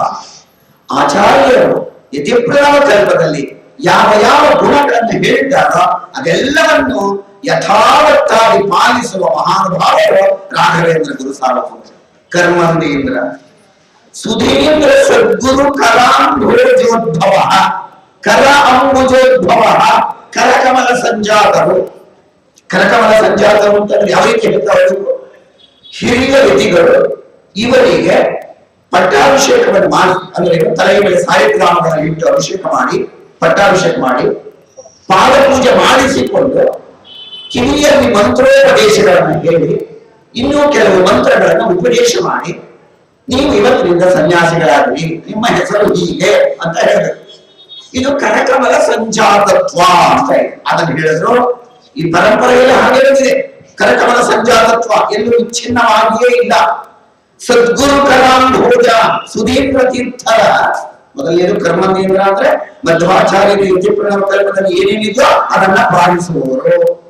ಸುಧೀಂದ್ರ ಸದ್ಗುರು ಕರಾಂಭೋಜೋದ್ಭವ ಸಂತತ ಸತತವಾಗಿ ಬಂದಿರತಕ್ಕಂತಹ ಪರಂಪರೆ ಇದೆಯಲ್ಲ, ಆಚಾರ್ಯರಿಂದಲೂ ಬಂದಿದೆಯಲ್ಲ ಸತ್ಪರಂಪರೆ, ಆ ಕರಕಮಲ ಸಂಜಾತತ್ವ ಎಲ್ಲಿಂದ? ಸುಧೀಂದ್ರ ತೀರ್ಥರಿಂದ. ವಿಜೇಂದ್ರ ಸ್ವಾಮಿಗಳವರು ಬಾಲಕರಾಗಿದ್ದಾಗಲೇ ನೋಡಿದ್ರಂತೆ ವೆಂಕಟನಾಥಾಚಾರ್ಯರನ್ನು. ಸುಧೀಂದ್ರ ತೀರ್ಥರು ಹೇಳಿದ್ರಂತೆ, ಸುಧೀಂದ್ರ ತೀರ್ಥರೇ ಇವನು ಸಾಮಾನ್ಯವಾದ ಬಾಲಕನಲ್ಲ, ಮಹಾ ಪ್ರತಿಭಾಶಾಲಿ, ತುಂಬಾ ಪಾಂಡಿತ್ಯ, ಒಳ್ಳೆಯ ಚೇತನ, ಇವನಿಂದ ನಮ್ಮ ಮಧ್ವ ಪರಂಪರೆಗೆ ತುಂಬಾ ಸೇವೆ ಆಗ್ಬೇಕಾಗಿದೆ ಎಂದ್ರಂತೆ ವಿಜೇಂದ್ರ ಸ್ವಾಮಿ. ಆ ಮಾತು ನೆನಪಿನಲ್ಲಿ ಇತ್ತು ಸುಧೀಂದ್ರ ತೀರ್ಥರಿಗೆ.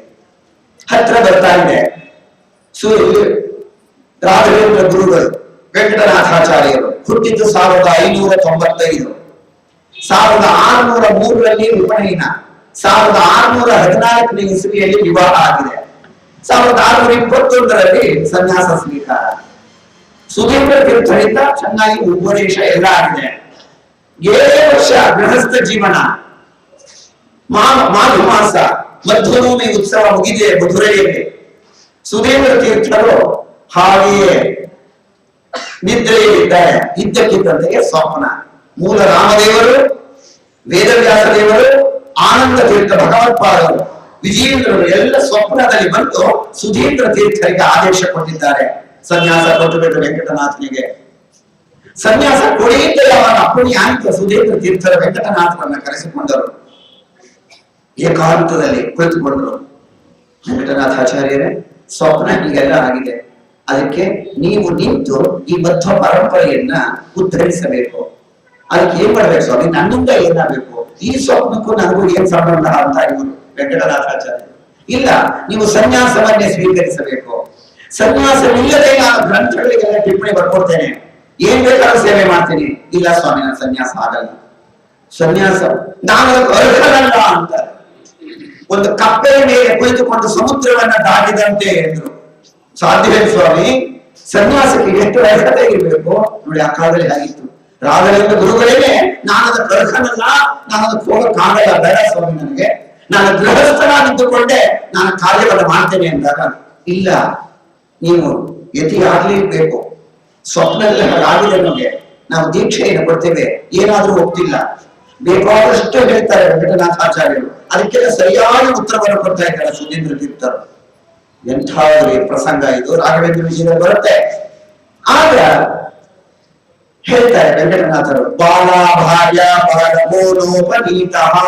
ಬಾಲಾಭಾರ್ಯ ಹೆಂಡತಿ ಇನ್ನು ಚಿಕ್ಕದು, ನನ್ನ ಸಂಸಾರ ಇನ್ನು ಚಿಕ್ಕದು, ಇನ್ನು ಸಂಸಾರ ಪ್ರಾರಂಭವಾಗಿದೆ. ಮತ್ತೆ ಉಪನಯನವಾಗಿಲ್ಲ ಮಗನಿಗೆ, ಮಗು ಲಕ್ಷ್ಮೀನಾರಾಯಣನಿಗೆ ಉಪನಯನ ಆಗಿಲ್ಲ ಸ್ವಾಮಿ. ಲಕ್ಷ್ಮೀನಾರಾಯಣನ ಉಪನಯನ ಅದನ್ನ ನಾವು ಮಾಡಿಸ್ತೀವಿ. ಸನ್ಯಾಸ ಸಂಸಾರದ ಮೋಹ ಎಷ್ಟು ದಿವಸ ತನಕ ನಿಮ್ಗೆ? ಯೋಚನೆ ಮಾಡಿ. ನೀವು ದಾನಿಗಳು, ನೀವು ಈ ರೀತಿ ಹೇಳ್ತಾ ಇದ್ದೀರಲ್ಲ, ಅದು ಸುಧೀಂದ್ರರು ಏನಾದ್ರೂ ಕೂಡ ಒಪ್ಲಿಲ್ಲ. ಮಾತಾಡ್ತಾರೆ ವೆಂಕಟನಾಥರು, ಏನಾದ್ರೂ ಆಗ್ಲಿ, ನೀವೇನಾದ್ರೂ ಸನ್ಯಾಸ ತೆಗೆದುಕೊಂತ ಒತ್ತಾಯ ಮಾಡಿದ್ರೆ ನಾನು ಮಠಕ್ಕೆ ತೆಗೆದು ಬರೋದೇ ಇಲ್ಲ ಸ್ವಾಮಿ, ಮಠ ಬಿಟ್ಟು ಹೋಗ್ತೀನಿ ಅಂದ್ರು. ಓಹೋ ಮಠ. ಆವಾಗ ಸುಧೀಂದ್ರ ತೀರ್ಥರು ತುಂಬಾ ಸೂಕ್ಷ್ಮಮತಿಗಳು ತಿಳ್ಕೊಂಡ್ರು. ನಾನು ಪ್ರಾರಂಭ ಮಾಡಿದ ಸಮಯ ಸರಿ ಇಲ್ಲ ಅನ್ಕೊಂಡು ಸುಮ್ಮನಾಗೋಗ್ಬಿಟ್ರು. ವೆಂಕಟನಾಥನಿಗೆ ಏನ್ ಮಾಡ್ಬೇಕು ಅನ್ನೋದೇ ಗೊತ್ತಾಗ್ತಾ ಇಲ್ಲ. ಆಗ ತಕ್ಷಣವೇ ಸೀದಾ ಹೋಗಿ ಕುಂಭಕೋಣದ ಮಠದ ಕಾವೇರಿ ನದಿ ಹರಿತಿತ್ತಲ್ಲ, ಆ ಸೋಪಾನದಲ್ಲೇ ಕುಳಿತುಕೊಂಡ್ರು. ಅಲ್ಲೇ ಸಂಧ್ಯಾವನೆ ಮುಗಿಸಿಬಿಟ್ರು. ಮನೆಗೆ ಬಂದರು. ಪತ್ನಿಯಾದ ಸರಸ್ವತಿ ಮಾಡ್ತಾರೆ. ಮಠಕ್ಕೆ ಹೋಗ್ಬೇಕಾದ್ರೆ ಇದ್ದಂತಹ ಮುಖ ಈಗೇನು ಬದಲಾವಣೆ ಆಗಿದೆಯಲ್ಲ, ಹಾಗೆ ಕುಳಿತುಕೊಂಡ್ಬಿಟ್ರು ವೆಂಕಟನಾಥರು. ಎಷ್ಟು ಗೊತ್ತಾಯಿತು? ಹಾಗೆ ಹೇಳ್ತಾರೆ, ಸಂಧ್ಯಾವಂದನೆ ಮುಗಿದಿದೆ, ದೇವರ ಪೆಟ್ಟಿಗೆಗೆ ಮಂಗಳಾರತಿ ಅದೆಲ್ಲ ರೂಢಿ ಇಟ್ಕೊಂಡಿರ್ತಾರೆ. ಸಾಯಂಕಾಲ ಸಂಧ್ಯಾವಂದನೆ ಆದ್ಮೇಲೂ ಕೂಡ ದೇವರ ಪೆಟ್ಟಿಗೆಗೆ ಮಂಗಳಾರತಿ ಮಾಡೋ ಸಂದರ್ಭ ಬಂದಿರುತ್ತೆ. ದೇವರ ಪೆಟ್ಟಿಗೆಗೆ ಮಂಗಳಾರತಿ ಪೂರೈಸಿದರು, ಪಾರಾಯಣ ಎಲ್ಲ ಮಾಡಿಕೊಂಡ್ರು. ಸರಸ್ವತಿ, ನೀನು ಮತ್ತು ಮಗು ಲಕ್ಷ್ಮೀನಾರಾಯಣ ಇಬ್ರು ಊಟ ಮಾಡಿ ಮರಿಕೊಳ್ರಿ, ನನ್ನ ಊಟ ಬೇಡ ಅಂದರು. ಹಾಗೆ ಇದ್ದಾರೆ. ರಾತ್ರಿ ನಿದ್ರೆ ಇಲ್ಲ, ಹಾಗೆ ತೂಕಡಿಕೆ, ಹಾಗೆ ನಿದ್ರೆ. ಏನ್ ಮಾಡ್ಬೇಕು? ಇತ್ಲಾಗ ನೋಡಿದ್ರೆ ಹೆಂಡತಿ ಮಗನನ್ನ ನೋಡ್ತಾರೆ, ಒಂದು ಕಡೆ ಸಂಸಾರ. ಆ ಕಡೆ ಮಾತುಗಳ ಜ್ಞಾಪಿಸ್ಕೋತಾರೆ, ಮಠದ ನಿರ್ವಹಣೆ, ಸಮಾಜೋದ್ಧಾರ ಏನ್ ಮಾಡಬೇಕಿಗಾಗಿ ಆಗ ಹಾಗೆ ಕುಳಿತಿರುವಾಗ ಬೆಳಗಿನ ಜಾವದಲ್ಲಿ ಇದ್ದಕ್ಕಿದ್ದಂತೆಯೇ ಬೆಳಕಾಗಿತ್ತು. ಕುಳಿತಿರುವ ಆ ಮಂದಿರದಲ್ಲಿ, ಅವರ ಮನೆಯಲ್ಲಿ ಆ ಬೆಳಕಾದದ್ದು ನೆಲಕ್ಕೆ ಇಳಿದಂತಾಗಿತ್ತು. ಸುಂದರವಾದ ಸ್ತ್ರೀಯ ರೂಪ, ಅವರ ವೇಷಭೂಷಣಗಳೆಲ್ಲ ಬಂದಿದ್ದಾರೆ ರಾಘವೇಂದ್ರ ವಿಜಯದಲ್ಲಿ. ಕೇಳ್ತಾರೆ ವೆಂಕಟನಾಥರು, ಯಾರು ತಾಯಿ, ನನ್ನಿಂದೇನಾಗಬೇಕು? ನಾನೇ ವಾಗ್ದೇವಿ. ಎಲೆ ವಿದ್ವಜ್ಜನನೇ ಅಂತಾರೆ, ವಿದ್ವಾಂಸನೇ, ನಿನ್ನಿಂದ ದೊಡ್ಡ ಕೆಲಸವಾಗಬೇಕಾಗಿದೆ. ಮಧ್ವಾಚಾರ್ಯರು 37 ಗ್ರಂಥಗಳನ್ನು ಬರೆದು ನನ್ನನ್ನು ಪೋಷಣೆ ಮಾಡಿದರು. ಜಯತೀರ್ಥರು 21 ಗ್ರಂಥಗಳನ್ನು ಬರೆದು ನನ್ನನ್ನು ರಕ್ಷಣೆ ಮಾಡಿದರು. ವ್ಯಾಸರಾಜರು 3 ಗ್ರಂಥಗಳನ್ನು ಬರೆದು ನನಗೆ ಆಭರಣವನ್ನಾಗಿ ಮಾಡಿದರು. ವಿಜಯೇಂದ್ರ ಸ್ವಾಮಿಗಳವರು 104ಕ್ಕೂ ಹೆಚ್ಚು ಗ್ರಂಥಗಳನ್ನು ಬರೆದು ನಾನೆಲ್ಲ ಕಡೆ ಓಡಾಡುವಂತೆ ಮಾಡಿದರು. ಈಗ ನನ್ನ ಕೈ ಬಿಡಬೇಡಪ್ಪ, ನಿನ್ನಿಂದ ಕೆಲಸ ಆಗ್ಬೇಕಾಗಿದೆ. ಅದಕ್ಕೆ ನಾನೇ ಮಾಡ್ಬೇಕು ತಾಯಿ. ಈ ಎಲ್ಲ ಗ್ರಂಥಗಳಿಗೂ ನೀನು ಟಿಪ್ಪಣಿಯನ್ನ ಬರೀಬೇಕಾಗಿದೆ. ಅದಕ್ಕಾಗಿ ಸನ್ಯಾಸ. ಏನು ಯಾರು ನೋಡಿದ್ರು ಸನ್ಯಾಸ ಸನ್ಯಾಸ ಅಂತ ಇದ್ದೀರಲ್ಲ, ನಾನು ಏನ್ ಮಾಡಿದ್ದಕ್ಕೆ ಅಂದಾಗ, ಇಲ್ಲ ವೆಂಕಟನಾಥ, ನೀನು ಸನ್ಯಾಸಿ ಆಗಲೇಬೇಕು. ವಾಗ್ದೇವಿಯ ಕಟ್ಟಪ್ಪಣೆ ಪ್ರತ್ಯಕ್ಷವಾಗಿ ಹೇಳ್ತಿದ್ದಾರೆ. ಸಾಧ್ಯ ಇಲ್ಲ, ನಾನು ಸಂಸಾರಿಯಾಗಿದ್ದುಕೊಂಡೆ ಇದಕ್ಕೆಲ್ಲ ಗ್ರಂಥಗಳಿಗೆ ಟೀಕಾ ಟಿಪ್ಪಣಿ ಬರೀತೀನಿ ಅಂದ್ರೆ ವಾಗ್ದೇವಿ ಒಪ್ಪುತ್ತಿಲ್ಲ. ಆಗ ಕೊನೆಗೆ ಹೇಳ್ತಾಳೆ ವಾಗ್ದೇವಿ, ನೀನ್ ಯಾರು ನನ್ನನ್ನ ತಿರುಗಿ ನೋಡು, ಹಿಮ್ಮುಖನಾಗಿ ಸ್ವಲ್ಪ ಬ್ರಹ್ಮಲೋಕದಲ್ಲಿ ಶಂಕುಕರನಾಗಿದ್ದದ್ದು ಗೊತ್ತಿಲ್ವೇ? ಪ್ರಹ್ಲಾದ ರಾಜರಾದ ನರಸಿಂಹನನ್ನ ಕಂಬದಿಂದ ವಹಿಸಿಕೊಂಡಂತಹ ಭಾಗ್ಯ ನಿನ್ನದಾದರೆ, ಬಾಹುಲೇಕ ರಾಜನಾಗಿ ಯುದ್ಧ ಮಾಡುತ್ತಿರುವಾಗ ಭೀಮಸೇನ ದೇವರ ಗದೆಯಿಂದ ನೀನು ಹತನಾಗಲಿಲ್ಲ. ಕೃಷ್ಣನನ್ನ ನೋಡುತ್ತಾ ಹತನಾದಿಯಲ್ಲ ಬಾಹುಲೇಕ ರಾಜರು. ವ್ಯಾಸರಾಜರಾಗಿ ಕೃಷ್ಣನನ್ನ ಕುಣಿಸಲಿಲ್ಲವೇ? ನಿನ್ನ ಹಿಂದಿನ ಜನ್ಮಗಳನ್ನು ನೆನಪಿಸಿಕೊಂಡಾಗ ಆಗ ಆಗ ವಾಗ್ದೇವಿಯ ಹಸ್ತದಿಂದ ಒಂದು ಬೆಳಕು ವೆಂಕಟನಾಥರ ಶರೀರಕ್ಕೆ ಪ್ರವೇಶಿಸಿದೊಡನೆ ಅಂತರಂಗದ ಕದವು ತೆರೆಯಿತು. ಹಿಂದಿನ ಎಲ್ಲ ಜನ್ಮಗಳ ನೆನಪು ಉಂಟಾಯಿತು. ಆಗ ಹೊಸ ಬೆಳಕು ಉಂಟಾಯಿತು. ಸ್ಫೂರ್ತಿ, ಚೈತನ್ಯ, ಜ್ಞಾನ, ಇವರ ಮನ ಪರಿವರ್ತನೆಯ ಬೇರೆಯಾಯಿತು. ಕೈ ಮುಗಿದು ಬಿಟ್ಟರು. ಆಯ್ತು ತಾಯಿ, ನಿನ್ನ ಮಾತು ಒಪ್ಕೊಂಡಿದ್ದೀನಿ ಅಂತ ಹೇಳಿದ್ರು. ಆಗ ಸುಧೀಂದ್ರ ತೀರ್ಥರಲ್ಲಿ ಹೋಗಿ ಸನ್ಯಾಸಕ್ಕೆ ಒಪ್ಪಿಗೆ ಪಡಿತಾರೆ. ಮಾಘ ಬಹುಳ ಪಂಚಮಿ ಲಕ್ಷ್ಮೀನಾರಾಯಣ ಉಪನಯನವಾಗುತ್ತೆ. ಮಾಘ ಶುದ್ಧ ದಶಮಿ, ಏಕಾದಶಿ, ದ್ವಾದಶಿ, ತ್ರಯೋದಶಿಗಳೆಲ್ಲ ಮನೆಯಲ್ಲೇ ಇರ್ತಾರೆ. ಫಾಲ್ಗುಣ ಶುದ್ಧ ದ್ವಿತೀಯ ದಿನ ತಂಜಾವೂರಿನ ಅರಮನೆಯಲ್ಲಿ ಇವರಿಗೆ ಸನ್ಯಾಸ ಕೊಡಬೇಕು ಅಂತ ನಿಶ್ಚಯವಾಗುತ್ತೆ. ಬಹಳ ದೊಡ್ಡದಾದಂತಹ ಸಂಭ್ರಮ. ಕಾವೇರಿ ನದಿ ತೀರದಲ್ಲಿ ಇವರಿಗೆ ಸನ್ಯಾಸದ ವಿಧಿ ವಿಧಾನಗಳೆಲ್ಲವೂ ಕೂಡ ನಡೆಯಬೇಕಾಗಿದೆ. ಅವತ್ತಿನ ದಿವಸ ಎದ್ರು ಬೆಳಗ್ಗೆ ಮಹಾನುಭಾವರು ವೆಂಕಟನಾಥರು ಸ್ನಾನ ಅನೇಕಗಳು ಪೂರೈಸಿದರು. ಮನೆ ಎಲ್ಲವನ್ನೂ ಒಂದು ಸಲ ನೋಡಿದರು. ಮನೆಯವರೆಲ್ಲ ನಿಂತಿದ್ದಾರೆ. ಮನೆ ಬಿಟ್ಟು ಹೊರಡ್ತಾ ಇದ್ದಾರೆ ವೆಂಕಟನಾಥರು. ಸರಸ್ವತಿಯ ಮುಖವನ್ನು ನೋಡಿದ್ರು. ಅಣ್ಣ ಗುರುರಾಜಾಚಾರ್ಯರು, ಅತ್ತಿಗೆ ಕಮಲಾದೇವಿ ಎಲ್ಲರನ್ನೂ ಒಮ್ಮೆ ದಿಟ್ಟಿಸಿ ನೋಡಿದ್ರು. ಅಕ್ಕ ಭಾವ ವೆಂಕಟಾಂಬ ಮತ್ತು ಲಕ್ಷ್ಮೀ ನರಸಿಂಹಾಚಾರ್ಯರು ಅಕ್ಕ ಭಾವ ಬಂಧುಗಳೆಲ್ಲ ಇದ್ದಾರೆ. ಎಲ್ಲರನ್ನು ನೋಡಿ ಅಣ್ಣನಿಗೆ ಒಂದು ಮಾತು ಹೇಳಿದ್ರು ಗುರುರಾಜಾಚಾರ್ಯರಿಗೆ, ಮಗು ಲಕ್ಷ್ಮೀನಾರಾಯಣನನ್ನ ನೀವು ಚೆನ್ನಾಗಿ ನೋಡ್ಕೊಳ್ಳಿ, ಅದೊಂದೇ ಹೇಳಿದ್ದೀನಿ, ಏನಲ್ಲ. ಮನೆಯೆಲ್ಲವನ್ನು ಒಂದು ಸಲ ನಿಂತ ಜಾಗದಲ್ಲಿ ತಿರುಗಿ ಬಿಟ್ಟು ಕೈ ಮುಗಿದುಬಿಟ್ಟು ನೇರವಾಗಿ ಮಠಕ್ಕೆ ಹೊರಟುಬಿಟ್ರು. ಕಾವೇರಿ ನದಿ ತೀರದಲ್ಲಿ ಗಿರಿಜಾ ಹೋಮ ಮೊದಲಾದ ವಿಧಿ ವಿಧಾನಗಳೆಲ್ಲ ನಡೆದವು. ಅಲ್ಲಿಂದ ಪಲ್ಲಕ್ಕಿಯಲ್ಲಿ ಕುಳ್ಳಿರಿಸಿಕೊಂಡು ತಂಜಾವೂರಿನ ಅರಮನೆಗೆ ವೆಂಕಟನಾಥರನ್ನು ಬರಮಾಡ್ಕೊಳ್ತಾ ಇದ್ದಾರೆ. ಕಾಷಾಯ ವಸ್ತ್ರವನ್ನು ಹುಟ್ಟಿದ್ದಾರೆ. ಸಂಲಕ್ಷಣವಾದಂತಹ ಶರೀರ, ಊರ್ಧ್ವ ಪುಂಡ್ರ, ಮುದ್ರೆ ಗೋಪಿಚಂದ್ರರನ್ನ ಧರಿಸಿದ್ದಾರೆ. ಶಿಖಾಯಜ್ಞ ಪುತ್ರರೆಲ್ಲ ಹೋಗ್ಬಿಟ್ಟಿದೆ. ಶಿಖಾ ಇಲ್ಲ, ಯಜ್ಞೋಪವಿತಿಲ್ಲ. ಸನ್ಯಾಸ ಜೀವನಕ್ಕೆ ಪ್ರವೇಶ. ಪಲ್ಲಕ್ಕಿಯಲ್ಲಿ ಬಂದರು. ಅನೇಕ ವಾದ್ಯಗಳು, ಬಿರುದು ಬಾವಲಿಗಳು. ತಂಜಾವೂರಿನ ಅರಮನೆಯ ಮಹಾರಾಜಾಂಗಣ ಬಹಳ ಭವ್ಯವಾಗಿ ಅಲಂಕೃತವಾಗಿದೆ. ಅನೇಕ ಜನ ರಾಜರುಗಳೆಲ್ಲ ಬಂದಿದ್ದಾರೆ. ತಂಜಾವೂರಿನ ರಾಜ ಚನ್ನಪ್ಪ ನಾಯಕ, ಮೈಸೂರು ಅರಸರು, ಇನ್ನು ಅನೇಕ ರಾಜರುಗಳೆಲ್ಲ ಮಾಂಡಲಿಕರು ಬಂದಿದ್ದಾರೆ. ಅಧಿಕಾರಿ ವರ್ಗದವರೆಲ್ಲ ಕುಳಿತಿದ್ದಾರೆ. ಅನೇಕ ವಿದ್ವಜ್ಜನರು, ವಿದ್ವಾಂಸರು, ಭಕ್ತರು ಎಲ್ಲರೂ ಸೇರಿದ್ದಾರೆ. ಆಗ ಪ್ರವೇಶವಾಯಿತು. ಪಲ್ಲಕ್ಕಿಯಲ್ಲಿ ಇಳಿದು ನಡ್ಕೊಂಡು ಹೊರಕ್ಕೆ ಬರ್ತಾರೆ ವೆಂಕಟನಾಥರು. ಎತ್ತರವಾದ ವೇದಿಕೆ. ಸುಧೀಂದ್ರ ತೀರ್ಥರು ಒಂದು ಕಡೆ ಕುಳಿತಿದ್ದಾರೆ. ಮೂಲ ರಾಮಯ್ಯವರ ಪೆಟ್ಟಿಗೆ ಇದೆ. ಬಂದಂತಹ ವೆಂಕಟನಾಥರು ಬಗ್ಗಿ ದೀರ್ಘದಲ್ಲಿ ನಮಸ್ಕಾರ ಮಾಡಿದ್ರು ಸುಧೀಂದ್ರ ತೀರ್ಥರಿಗೆ. ಆಗ ಒಂದು ಆಸನವನ್ನು ಹಾಕಲಾಯಿತು. ಅಲ್ಲಿ ಕುಳಿತುಕೊಂಡರು ವೆಂಕಟನಾಥರು.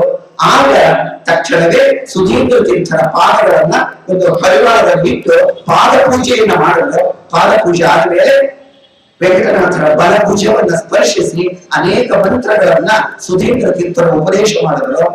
ತಲೆಯ ಮೇಲೆ ಬಂಗಾರದ ತಟ್ಟೆಯಲ್ಲಿ ವೇದವ್ಯಾಸ ಸಾಲಿಗ್ರಾಮ ವ್ಯಾಸ ಪುಷ್ಟಿ ಸಾಲಿಗ್ರಾಮಗಳನ್ನ ಇಟ್ಟು ಶಂಖದಿಂದ ಹಾಲಿನಲ್ಲಿ ಅಭಿಷೇಕ ಮಾಡಿದ್ರು. ಪಟ್ಟಾಭಿಷೇಕವಾಯಿತು. ಎಲ್ಲರೂ ನೋಡ್ತಾ ಇದ್ದಾರೆ ರಾಘವೇಂದ್ರ ಪಟ್ಟಾಭಿಷೇಕದ ವೈಭವವನ್ನ. ಆಗ ಹೆಸರೇ ದಂಡ ಕೊಡ್ತಾರೆ. ದಂಡವನ್ನು ಇದೆ ಅಷ್ಟೊತ್ತಿಗೆ ಸುಧೀಂದ್ರ ತೀರ್ಥರು ಹೇಳಿಕೊಟ್ಟಿದ್ದಾರೆ, ಸಿದ್ಧ ಮಾಡಿದ್ದಾರೆ. ಹೆಸರೇ ಇಡಬೇಕು ಅಂತ ನಿರೀಕ್ಷೆ ಮಾಡ್ತಿರ್ತಾರೆ. ನೂತನ ಯತಿಗಳು ಹೆಸರೇ ಇಟ್ಟಿದ್ದಾರೆ, ಹೆಸರೇ ಇಡಬೇಕು ಅನ್ನೋ ಹೊತ್ತಿಗೆ ಸುಧೀಂದ್ರ ತೀರ್ಥರು ವೆಂಕಟನಾಥರ ತಲೆಯ ಮೇಲೆ ಹಸ್ತವನ್ನು ಇಟ್ಟು ಆಶೀರ್ವದಿಸಿದರು. ಅದೇ ಪದ ಇಲ್ಲಿದರು. ಸುಧೀಂದ್ರ ಸದ್ಗುರು ಕರಾಂ ಭೋಜೋದ್ಭವ ಸಂತತಂ. ಇಷ್ಟು ವಾಕ್ಯಕ್ಕೆ ಇಷ್ಟು ಇತಿಹಾಸವನ್ನ ಇಲ್ಲಿ ಸಂಗ್ರಹ ಮಾಡಿಕೊಟ್ಟಿದ್ದಾರೆ. ಹೆಸರೇ ಇಡಬೇಕು ಅಂತ ಹೇಳ್ತಾ ಇರ್ಬೇಕಾದ್ರೆ ಆ ತೊಡಕ್ಕೆ 8-10 ಜನ ಮಠದ ಬಂದಿ ಮಾಡಲು ಆ ಆಚಾರ್ಯರುಗಳು ನಿಂತುಕೊಂಡು ಆಗ ಹೊಸದಾಗಿ ನೂತನ ವಿಧಿಗಳಾದ ವೆಂಕಟನಾಥಾಚಾರ್ಯರು ನಿಂತಿದ್ದಾರೆ. ರಾಜಾಧಿರಾಜ ಸಂಪೂರ್ಣ ಸರ್ವ ವೈಷ್ಣವ ರಜಶೇಖರ ಯಮ ನಿಯಮ ಆಸನ ಪ್ರಾಣಾಯಾಮ ಪ್ರತ್ಯಾಹಾರ ಧ್ಯಾನ ಧಾರಣ ಸಮಾಧಿ ಅಷ್ಟಾಂಗ ನಿರತ ವಿದ್ಯಾ ಸಿಂಹಾಸನ ಚಕ್ರವರ್ತಿ ದಕ್ಷಿಣಾಪಥೇಶ್ವರ ಸಚ್ಛಾಸ್ತ್ರ ನಿಷ್ಠಾ ಪ್ರವರ್ತಕ ಇನ್ನು ಅನೇಕ ವಿಚಾರವನ್ನು ಹೇಳಿ ವಿಜೇಂದ್ರ ತೀರ್ಥ ಶ್ರೀಪಾದಂಗಳವರ ಕರಕಮಲ ಸಂಜಾತ ಶ್ರೀ ಸುಧೀಂದ್ರ ತೀರ್ಥ ಶ್ರೀಪಾದಂಗಳವರ ವರಕುಮಾರಕ ಶ್ರೀ ಶ್ರೀ ಶ್ರೀ ರಾಘವೇಂದ್ರ ಸ್ವಾಮಿ ಅವಾಗ ಎಲ್ಲರಿಗೂ ಗೊತ್ತಾಯಿತು ವೆಂಕಟನಾಥರು ರಾಘವೇಂದ್ರ ಗುರುಗಳಾದರು. 1621 ಇಸವಿ ಫಾಲ್ಗುಣ ಮಾಸ ಶುಕ್ಲ ಪಕ್ಷ ತಿಥಿಗೆ ಸುಧೀಂದ್ರ ತೀರ್ಥರಿಂದ ತಾವು ಸನ್ಯಾಸ ಸ್ವೀಕರಿಸಿದರು. ಸದ್ಗುರು ಕರಾಂ ಭೋಗೋದ್ಭವ ಸಂತತ ಪ್ರಾತ್ಯಜ್ಞಾನ ವಶೀ ಪೃಥಾಕಿಲ ಜಗತ್ ಮಾಸ್ತವ್ಯ ಲಕ್ಷ್ಮೀ ನಮಃ. ಸುಧೀಂದ್ರ ತೀರ್ಥರ ಆಪ್ತ ಶಿಷ್ಯರಾದ ಯಾವಾಗಲೂ ಶ್ರೇಷ್ಠ ಮಟ್ಟದ ಧ್ಯಾನ. ಜನ್ಮ ಜೀವದ ಅಂತ್ಯವೇ ಬೇರೆ, ಜೀವನದ ಅಂತ್ಯವೇ ಬೇರೆ. ಜೀವನದ ಅಂತ್ಯ ಯಾವುದು? ಒಂದು ಜನ್ಮ ಇರ್ತಾರೆ, ಒಂದು ಶರೀರದ ಧರ್ಮಂತ ಇದ್ದಾರೆ ಜನ್ಮವನ್ನ. ಆ ಜನ್ಮ ಎಲ್ಲ ಕಳ್ಕೊಳ್ಳೋದು. ತಿರ್ಗಾ ಜನ್ಮ ಹೊರಟು ಆ ಶರೀರಕ್ಕೆ ಇನ್ನೊಂದು ಶರೀರ ಪ್ರವೇಶ, ಆ ಜನ್ಮ ಕಳ್ಕೊಳ್ಳೋದು. ತಿರ್ಗಾ ಇನ್ನೊಂದು ಶರೀರ ಎಲ್ಲಿ ತನಕ ಹೋಗ್ತಲೇ ಇರೋದು. ಒಂದು ಶರೀರದಲ್ಲಿ ಇದ್ದು ಆ ಶರೀರದಿಂದ ಬಂದ ಮುಕ್ತನಾದರೆ ಅದೇನಾಯ್ತು? ಜೀವನದ ಅಂತ್ಯ. ಜೀವನದ ಅಂತ್ಯ ಯಾವುದು ಅಂದ್ರೆ ಅರ್ಜುನ ಪ್ರಶ್ನೆ ಮಾಡ್ತಾನಲ್ಲ, ಕೃಷ್ಣ ನಿನ್ ಮನೆ ಯಾವುದು, ನೀನ್ ಎಲ್ಲಿದ್ದೀಯಾ ಅಂತಾನೆ ಸ್ವಾಮಿ. ಅದಕ್ಕೆ ಸ್ವಾಮಿ ಹೇಳ್ತಾರೆ ಉತ್ತರ, ಕೃಷ್ಣ ಕೊಟ್ಟ ಉತ್ತರ, ಅರ್ಜುನ ಯಾವ ಜೀವ ಅಲ್ಲಿಗೆ ಬಂದು ಹಿಂದಿರುಗುವುದಿಲ್ಲವೋ ಅದೇ ನನ್ನ ಮನೆಯಲ್ಲ. ಅವನ ಪುರಕ್ಕೆ ಹೋದ ಜನರು ಮತ್ತೆ ಹಿಂದೆ ಬಾರರು. ಹೋಗಿ ಭಗವಂತನಲ್ಲೇ ಸೇರುವುದು, ಮುಕ್ತಿಯನ್ನ ಪಡೆಯುವುದು, ಅದು ಜೀವದ ಅಂತ್ಯ, ಮೋಕ್ಷ. ಜೀವದ ಅಂತ್ಯ ಶಾಶ್ವತ ಸುಖ. ಅದಕ್ಕೆ ಬೇಕಾಗುವ ಸಾಧನೆ ಎಲ್ಲವನ್ನೂ ಕೂಡ ಜಗತ್ತಿಗೆ ಕೊಡ್ಬೇಕಾದ್ರೆ ಇನ್ನು ಅವರ ಧ್ಯಾನ ಬಹಳ ದೊಡ್ಡದು. ರಾಘವೇಂದ್ರ ಗುರುಗಳ ಧ್ಯಾನ ಅದನ್ನು ಹೇಳಿದ್ರು. ಜಗತ್ತಿನಲ್ಲಿ ವ್ಯಾಪಿಸಿರುವ ಲಕ್ಷ್ಮೀಪತಿಯ ಪ್ರೀತಿ ಕರುಣೆಯನ್ನ ಪಡೆದುಕೊಂಡಿದ್ದಾರೆ. ಸಚ್ಛಾಸ್ತ್ರಾದಿವಿದೂಷಕಾಖಿಲನುಷ ವಾದೀಪ ಕಂಠೀರವಃ. ಸಚ್ಛಾಸ್ತ್ರ ಯಾವುವು? ಇವು 7 ಗ್ರಂಥಗಳಿಗೆ ಸಚ್ಛಾಸ್ತ್ರ ಅಂತೀವಿ. 4 ವೇದಗಳು, ಬ್ರಹ್ಮಸೂತ್ರ, ಪಂಚರಾತ್ರಾನಮ, ಮಹಾಭಾರತ, ಇವು 7 ಗ್ರಂಥಕ್ಕೆ ಸಚ್ಛಾಸ್ತ್ರ. ಇದೆಲ್ಲ ಸೇರುತ್ತಿದೆ ಇದರಲ್ಲಿ. ಇಲ್ಲಿ ಬಂದದ್ದು ಬ್ರಹ್ಮಸೂತ್ರಕ್ಕೆ ಬಂದಿದೆ ಬ್ರಹ್ಮಮೀಮಾಂಸಾ ಶಾಸ್ತ್ರ. ಇದಕ್ಕೆ ಆನಂದ ತೀರ್ಥ ಭಗವತ್ಪಾದರು ಬರೆದುಕೊಟ್ಟಿರುವ ಸೂತ್ರ ಭಾಷ್ಯ. ಅದನ್ನ ಎಲ್ಲ ಇತರೆ ವ್ಯಕ್ತಿಗಳು, ಸನ್ಯಾಸಿಗಳು, ಗುರುಗಳೆಲ್ಲ ಬಂದಿದ್ದಾರಲ್ಲ, ಇದೆಲ್ಲ ಬ್ರಹ್ಮಸೂತ್ರಗಳಿಗೆ, ಮಹಾಭಾರತಕ್ಕೆ, ಉಪನಿಷತ್ತುಗಳಿಗೆ ಬಂದಿರುವ ಗ್ರಂಥಗಳು. ಇದಕ್ಕೆಲ್ಲ ಸಚ್ಛಾಸ್ತ್ರ ಅಂತಲೇ ಹೆಸರು. ಆಚಾರ್ಯ ವೇದವ್ಯಾಸರು ಕೊಟ್ಟಿರುವ ಬ್ರಹ್ಮಸೂತ್ರಗಳು, ವೇದಗಳ ವಿಭಾಗ, ಮಹಾಭಾರತ, ಆಚಾರ್ಯರ 37 ಗ್ರಂಥಗಳು, ಜಯತೀರ್ಥ, ವ್ಯಾಸರಾಜರ, ರಘುತ್ತಮರ, ವಿಜಯೇಂದ್ರರ, ವಾದಿರಾಜರ ಎಲ್ಲರೂ ಏನಂತ ಕರೀತೀವಿ? ಸಚ್ಛಾಸ್ತ್ರ. ಇದೆಲ್ಲ ದಾಸ ಸಾಹಿತ್ಯದಲ್ಲಿ ಶಾಸ್ತ್ರದ ವಿಚಾರ.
ವಿಜಯದಾಸರ ಸುಳಾದಿಗಳು ಬ್ರಹ್ಮಸೂತ್ರ ಭಾಷ್ಯ ಸುಳಾದಿ ಅಂತ ಬರೆದಿದ್ದಾರೆ.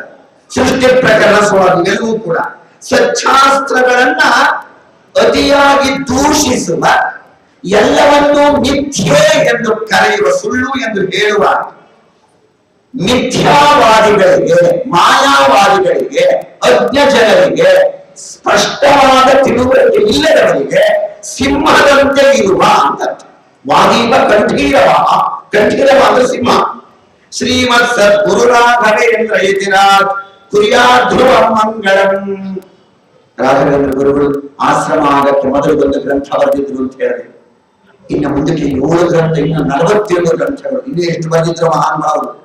ರಾಘವೇಂದ್ರ ಗುರುಗಳ ಅಕ್ಕನ ಮಗ ನಾರಾಯಣಾಚಾರ್ಯರ ಸ್ವಂತ ಅಕ್ಕನ ಮಗ, ವೆಂಕಟಾಂಬೆಯ ಮಗ, ಪೂರ್ವಾಸನದ ಅಕ್ಕನ ಮಗ ನಾರಾಯಣಾಚಾರ್ಯರು 16 ಸರ್ಗದಲ್ಲಿ ಬರೆದಿದ್ದಾರೆ ರಾಘವೇಂದ್ರ ವಿಜಯ.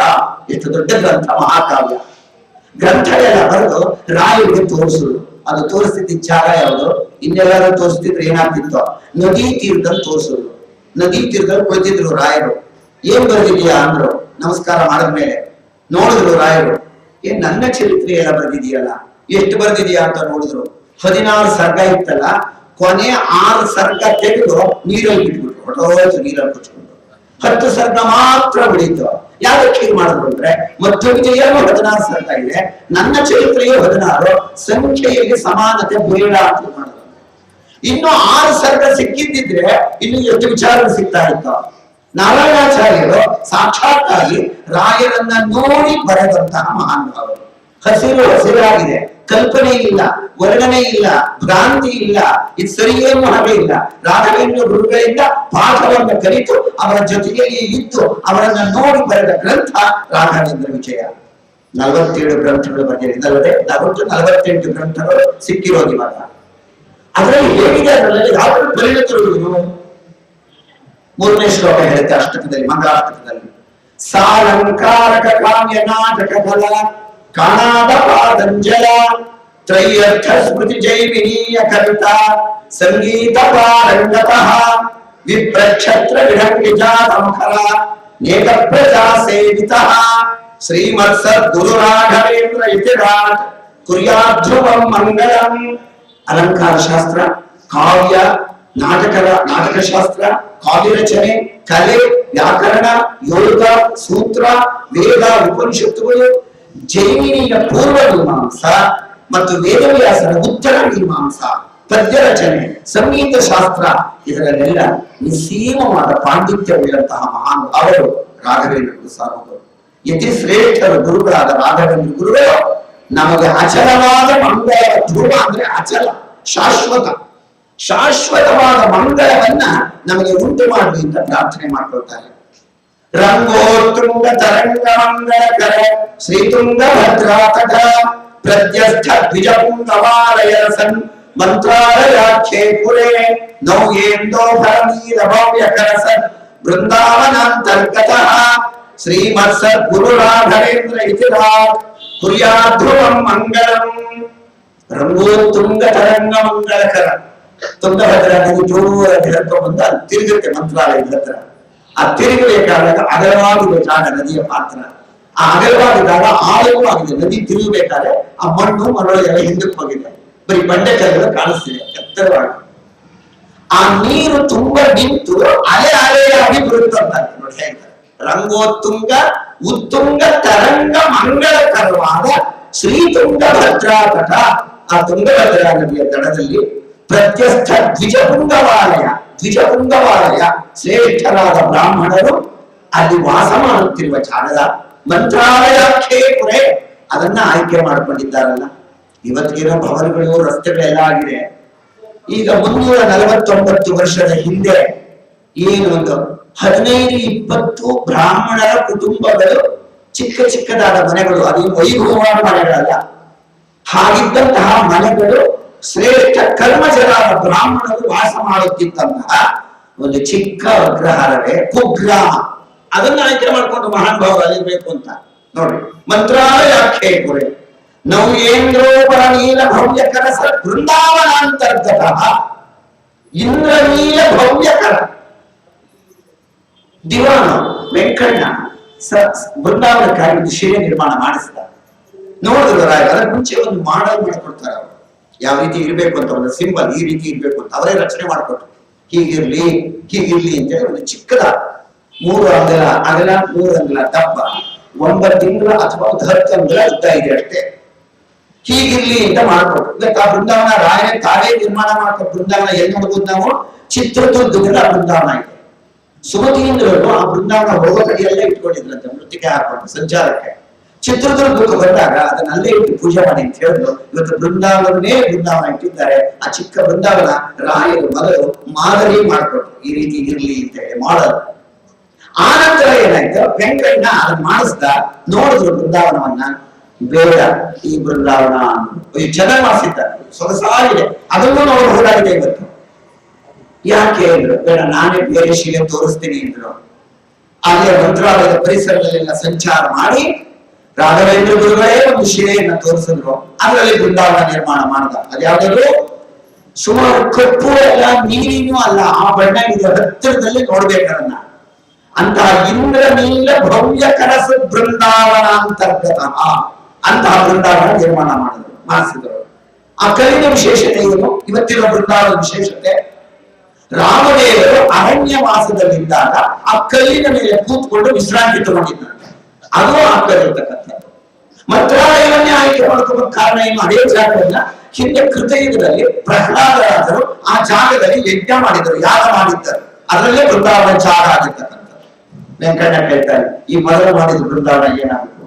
ಮುಂದೆ ಇರ್ಲಿ, ಬರ್ತಾನೆ ನನ್ನ ಮೊಮ್ಮಗನ ಮಗ ಅಂತ ವಾಗೀಂದ್ರರಾಯ್ತು. ಪಕ್ಕದಲ್ಲಿರುವ ವಾಗೀಂದ್ರರ ಬೃಂದಾವನ ವೆಂಕಣ್ಣ ಮೊದಲು ಮಾಡಿಸಿದ ಬೃಂದಾವನ ರಾಯರಿಗಾಗಿ ಅದು ತಗೊಳ್ಳಿದ. ಈ ಬೃಂದಾವನ ತಗೊಂಡ್ರು, ಭವ್ಯವಾಗಿದೆ ಬೃಂದಾವನ. ಇಂದ್ರೋಪನೀಯ ಕನಸ ಬೃಂದಾವನ ಅಂತರ್ಗತ. ಬೇಕಾದಷ್ಟು ಯಾತನೆ, ಸಂಕಟ, ರೋಗ, ರುಜಿನ, ಸಾಲ, ಸೋಲ, ಮನಸ್ತಾಪ ಏನೇನೋ ಇರುತ್ತೆ. ರಾಯರ ಮುಂದೆ ಹೊಡೆಲ್ಲ ಹೇಳ್ಕೊಳಕ್ಕೆ ಬೃಂದಾವನ ಮುಂದೆ ಅಂತ ನಿಂತ್ಕೊಂಡ್ರೆ ಆ ಬೃಂದಾವನ ನೋಡಿದ್ರೆ ನಾವೇನು ಹೇಳ್ಕೊಳ್ಳೋದೇ ಇಲ್ಲ. ಆ ಬೃಂದಾವನದ ವಿಶೇಷತೆ ಹಾಗೆ, ಮನೆ ಬರೋಕೆ ಎಲ್ಲ ಒಳ್ಳೆಯದಾಗಿರುತ್ತೆ. ಅಂತಹ ಬೃಂದಾವನದಲ್ಲಿ ಅಂತರ್ಗತವಾಗಿರುವ ಎಲ್ಲಿದ್ದಾರೆ? ಬೃಂದಾವನ ಮಧ್ಯಭಾಗದಲ್ಲಿಲ್ಲ, ಬೃಂದಾವನದ ತಳಭಾಗದಲ್ಲಿ ತಳದಲ್ಲಿ ಕುಳಿತಿದ್ದಾರೆ. ಅಲ್ಲಿ ಇವತ್ತಿಗೂ ಕೂಡ ಜಪ ಮಾಡ್ತಿದ್ದಾರಲ್ಲಿ. 349 ವರ್ಷಗಳಿಂದಲೂ ಕೂಡ ಜಪ ಮಾಡ್ತಾರೇ ಕುಳಿತಿದ್ದಾರಲ್ಲ. ಮೃತ್ತಿಕೆ ಇರೋದು ಬೃಂದಾವನದ ಅತ್ಯಂತ ಮೇಲ್ಭಾಗದಲ್ಲಿ. ಅವೇನು ಮೃತ್ತಿಕೆ ಮುಟ್ಟು ಕೊಡಲ್ಲ ರಾಯರು. ಬೃಂದಾವನ ರಾಯರಿಗೆ ಸ್ಪರ್ಶ ಆಗಿಲ್ಲ, ಅವರ ಬೃಂದಾವನದ ಮೇಲ್ಭಾಗದಲ್ಲಿದೆ. ಅಲ್ಲಿರುವ ಮೃತ್ತಿಕೆಯನ್ನ ತಂದಿಲ್ಲಿ ಪ್ರತಿಷ್ಠಾಪನೆ ಮಾಡಿದ್ರೆ ಈ ವೈಭವ, ಈ ಸಂಪತ್ತು, ಈ ಉತ್ಸವ ನಡೀಬೇಕಾದ್ರೆ ಇನ್ನು ಮೂಲ ಬೃಂದಾವನದಲ್ಲಿ ಇನ್ನು ರಾಯರು ಸಾಕ್ಷಾತ್ತಾಗಿ ಅನುಗ್ರಹ ಮಾಡ್ತಿದ್ದು ಬೃಂದಾವನ ಅಂತರ್ಗತ. ಬೃಂದಾವನ ಅಂತರ್ಗತವಾಗಿದ್ದು ಶ್ರೀಮತ್ ಸದ್ಗುರು ರಾಘವೇಂದ್ರ ಯತಿರಾಜ್ ಕುರ್ಯಾತ್ ಧ್ರುವಂ ಮಂಗಳ. ಮುಂದಿನ ಶ್ಲೋಕ. ವಿದ್ವದ್ರಾಜ ಶಿರ ಕಿರೀಟ ಖಚಿತ ಅನರ್ಘ್ಯೋರು ರತ್ನ ಪ್ರಭಾ ರಾಘ ರೋಗ ಪಾದುಕದ್ವೈಚ ಪದ್ಮಾಕ್ಷ ಮಾಲಾಧರ ಭಾಸ್ವದ್ದಂಡ ಕಮಂಡಲುಜ್ವಲ ಕರೋ ರಕ್ತಾಂಬರಾನಂಬರ ಶ್ರೀಮತ್ ಸದ್ಗುರು ರಾಘವೇಂದ್ರ ಯತಿರಾಜ್ ಕುರ್ಯಾತ್ ಧ್ರುವಂ ಮಂಗಳಂ. ವಿದ್ವತ್ ರಾಜ ಶಿರ ಕಿರೀಟ. ಎಲ್ಲ ವಿದ್ವಾಂಸರು ರಾಜರುಗಳ ಕಿರೀಟದ ತಲೆಯಲ್ಲಿರುವ ಕಿರೀಟ ಇದೆಯಲ್ಲ, ಅದರ ಖಚಿತವಾಗಿರುವ ಅಮೂಲ್ಯ ಮುತ್ತು ರತ್ನದ ಹರಳುಗಳು ಅದು ನಿಮ್ಮ ಪಾದಕ್ಕೆ ಬೀಳ್ತಾ ಇದೆ. ಬೆಳಕು ಅದರ ಅರ್ಥ ಏನು? ಸಕಲ ವಿದ್ವಜ್ಜನರು, ರಾಜಪುರುಷರು ಎಲ್ಲರೂ ಕೂಡ ನಿಮ್ಮ ಉತ್ಕೃಷ್ಟವಾದ ಪ್ರಭೆಯುಳ್ಳ ನಿಮ್ಮ ಪಾದಗಳಿಗೆ ನಮಸ್ಕಾರ ಮಾಡ್ತಾರೆ. ಪಾಪಗಳ ರಾಶಿಯನ್ನು ಪರಿಹಾರ ಮಾಡುವ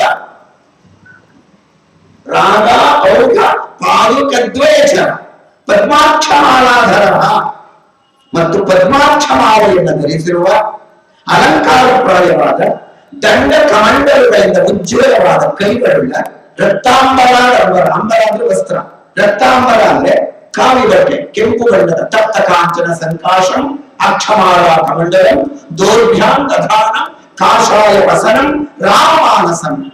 ಹಾಗೆ ಕಾವಿ ವಸ್ತ್ರವನ್ನು ಧರಿಸಿ ಶೋಭಿಸುತ್ತಿರುವ ಗುರುರಾಜರು ಎಷ್ಟು ಶೋಭಾಯಮಾನವಾಗಿ. ಅದಕ್ಕೆ ಹೇಳೋದು, ಅಲಂಕಾರ ಮಾಡಿಬಿಟ್ಟು ಸಾಕು. ಎದ್ದು ಬರುತ್ತಾರೆ ನೋಡೆ ತಾವೆದ್ದು ಬರುತ್ತಾರೆ ನೋಡೆ, ಮುದ್ದು ಬೃಂದಾವನ ಮಧ್ಯದೊಳಗಿನಿಂದ ತಿದ್ದಿ ಹಚ್ಚಿದ ನಾಮ ಮುದ್ರೆಯ ಒಪ್ಪುತ್ತಿಹ ಗುರು ರಾಘವೇಂದ್ರನ್ನ ಅನೇಕ ಜನ ಸ್ತೋತ್ರ ಮಾಡಿದ್ದಾರೆ. ಶ್ರೀಮತ್ ಗುರು ರಾಘವೇಂದ್ರ ಯತಿರಾಜ್ ಕುರ್ಯಾತ್ ಧ್ರುವಂ ಮಂಗಳಂ. ಇಂತಹ ಬೃಂದಾವನಕ್ಕೆ ಎಷ್ಟು ಜನ ರಾಘವೇಂದ್ರ ಸ್ತೋತ್ರ ರಚನೆ ಅಂತ ಹೇಳಿದೆ ಆಗಲೇ. ಅಷ್ಟು ವರ್ಷಗಳ ಹಿಂದೆನೂ ಕೂಡ 349 ವರ್ಷಗಳಿಂದ ರಾಘವೇಂದ್ರ ಸ್ತೋತ್ರವನ್ನ ಎಷ್ಟು ಜನ, ಎಷ್ಟು ಸಾವಿರ ಸಲ ಪಠನ ಆಗೋದಿದ್ದಾರೆ, ಎಷ್ಟು ಲಕ್ಷ ಜನ ಮಾಡಿದಾರಲ್ಲ ಪಠನ ಮಾಡಿದ್ದಾರೆ. ಇನ್ನೆಷ್ಟು ಪವಿತ್ರವಾದ ಸ್ತೋತ್ರವಾಗಿದೆ. ಮಂತ್ರಾಲಯಕ್ಕೆ ಎಷ್ಟು ಜನ ಭೇಟಿ ಕೊಟ್ಟಿಲ್ಲ, ಎಷ್ಟು ಜನ ನಮಸ್ಕಾರ ಮಾಡಿಲ್ಲ, ಪ್ರದಕ್ಷಿಣೆ ಮಾಡಿಲ್ಲ. ಬೃಂದಾವನಗಳು, ಮೂಲ ಬೃಂದಾವನ ಅಲ್ಲಿರೋದು ಎಲ್ಲ ಮೃತ್ತಿಕಾ ಬೃಂದಾವನಗಳು. ಮೃತ್ತಿಕಾ ಬೃಂದಾವನಗಳೇ ಇಷ್ಟು ವಿಶೇಷತೆ ಇರಬೇಕಾದ್ರೆ ಕಾರಣ ಆ ಪ್ರದಕ್ಷಿಣೆ, ಆ ನಮಸ್ಕಾರ, ಆ ಅಭಿಷೇಕ, ಆ ಸ್ತೋತ್ರ, ಆ ಧ್ಯಾನ, ಆ ಆರಾಧನೆ, ಆ ಮೃತ್ತಿಕೆ, ಅದಕ್ಕೆಲ್ಲ ಈ ಶ್ಲೋಕ ಮಾಡ್ತಾರೆ ಅಪ್ಪಣಾಚಾರ್ಯರು. ಯದ್ ಬೃಂದಾವನ ಸ ಪ್ರದಕ್ಷಿಣ ನಮಸ್ಕಾರ ಅಭಿಷೇಕ ಸ್ತುತಿ ಧ್ಯಾನಾರಾಧನ ಮೃದ್ವಿಲೇಪನ ಮುಖ ಲೇಪೋಪಚಾರಾನ್ ಸದಾ ಕಾರಂಕಾರಮಭಿಪ್ರಯಾಂತಿ ಚತುರೋ ಲೋಕಾಪುವರ್ಥಾನ್ ಸದಾ ಶ್ರೀಮತ್ ಸದ್ಗುರು ರಾಘವೇಂದ್ರ ಯತಿರಾಟ್ ಕುರ್ಯಾಧ್ರುವಂ ಮಂಗಲಂ.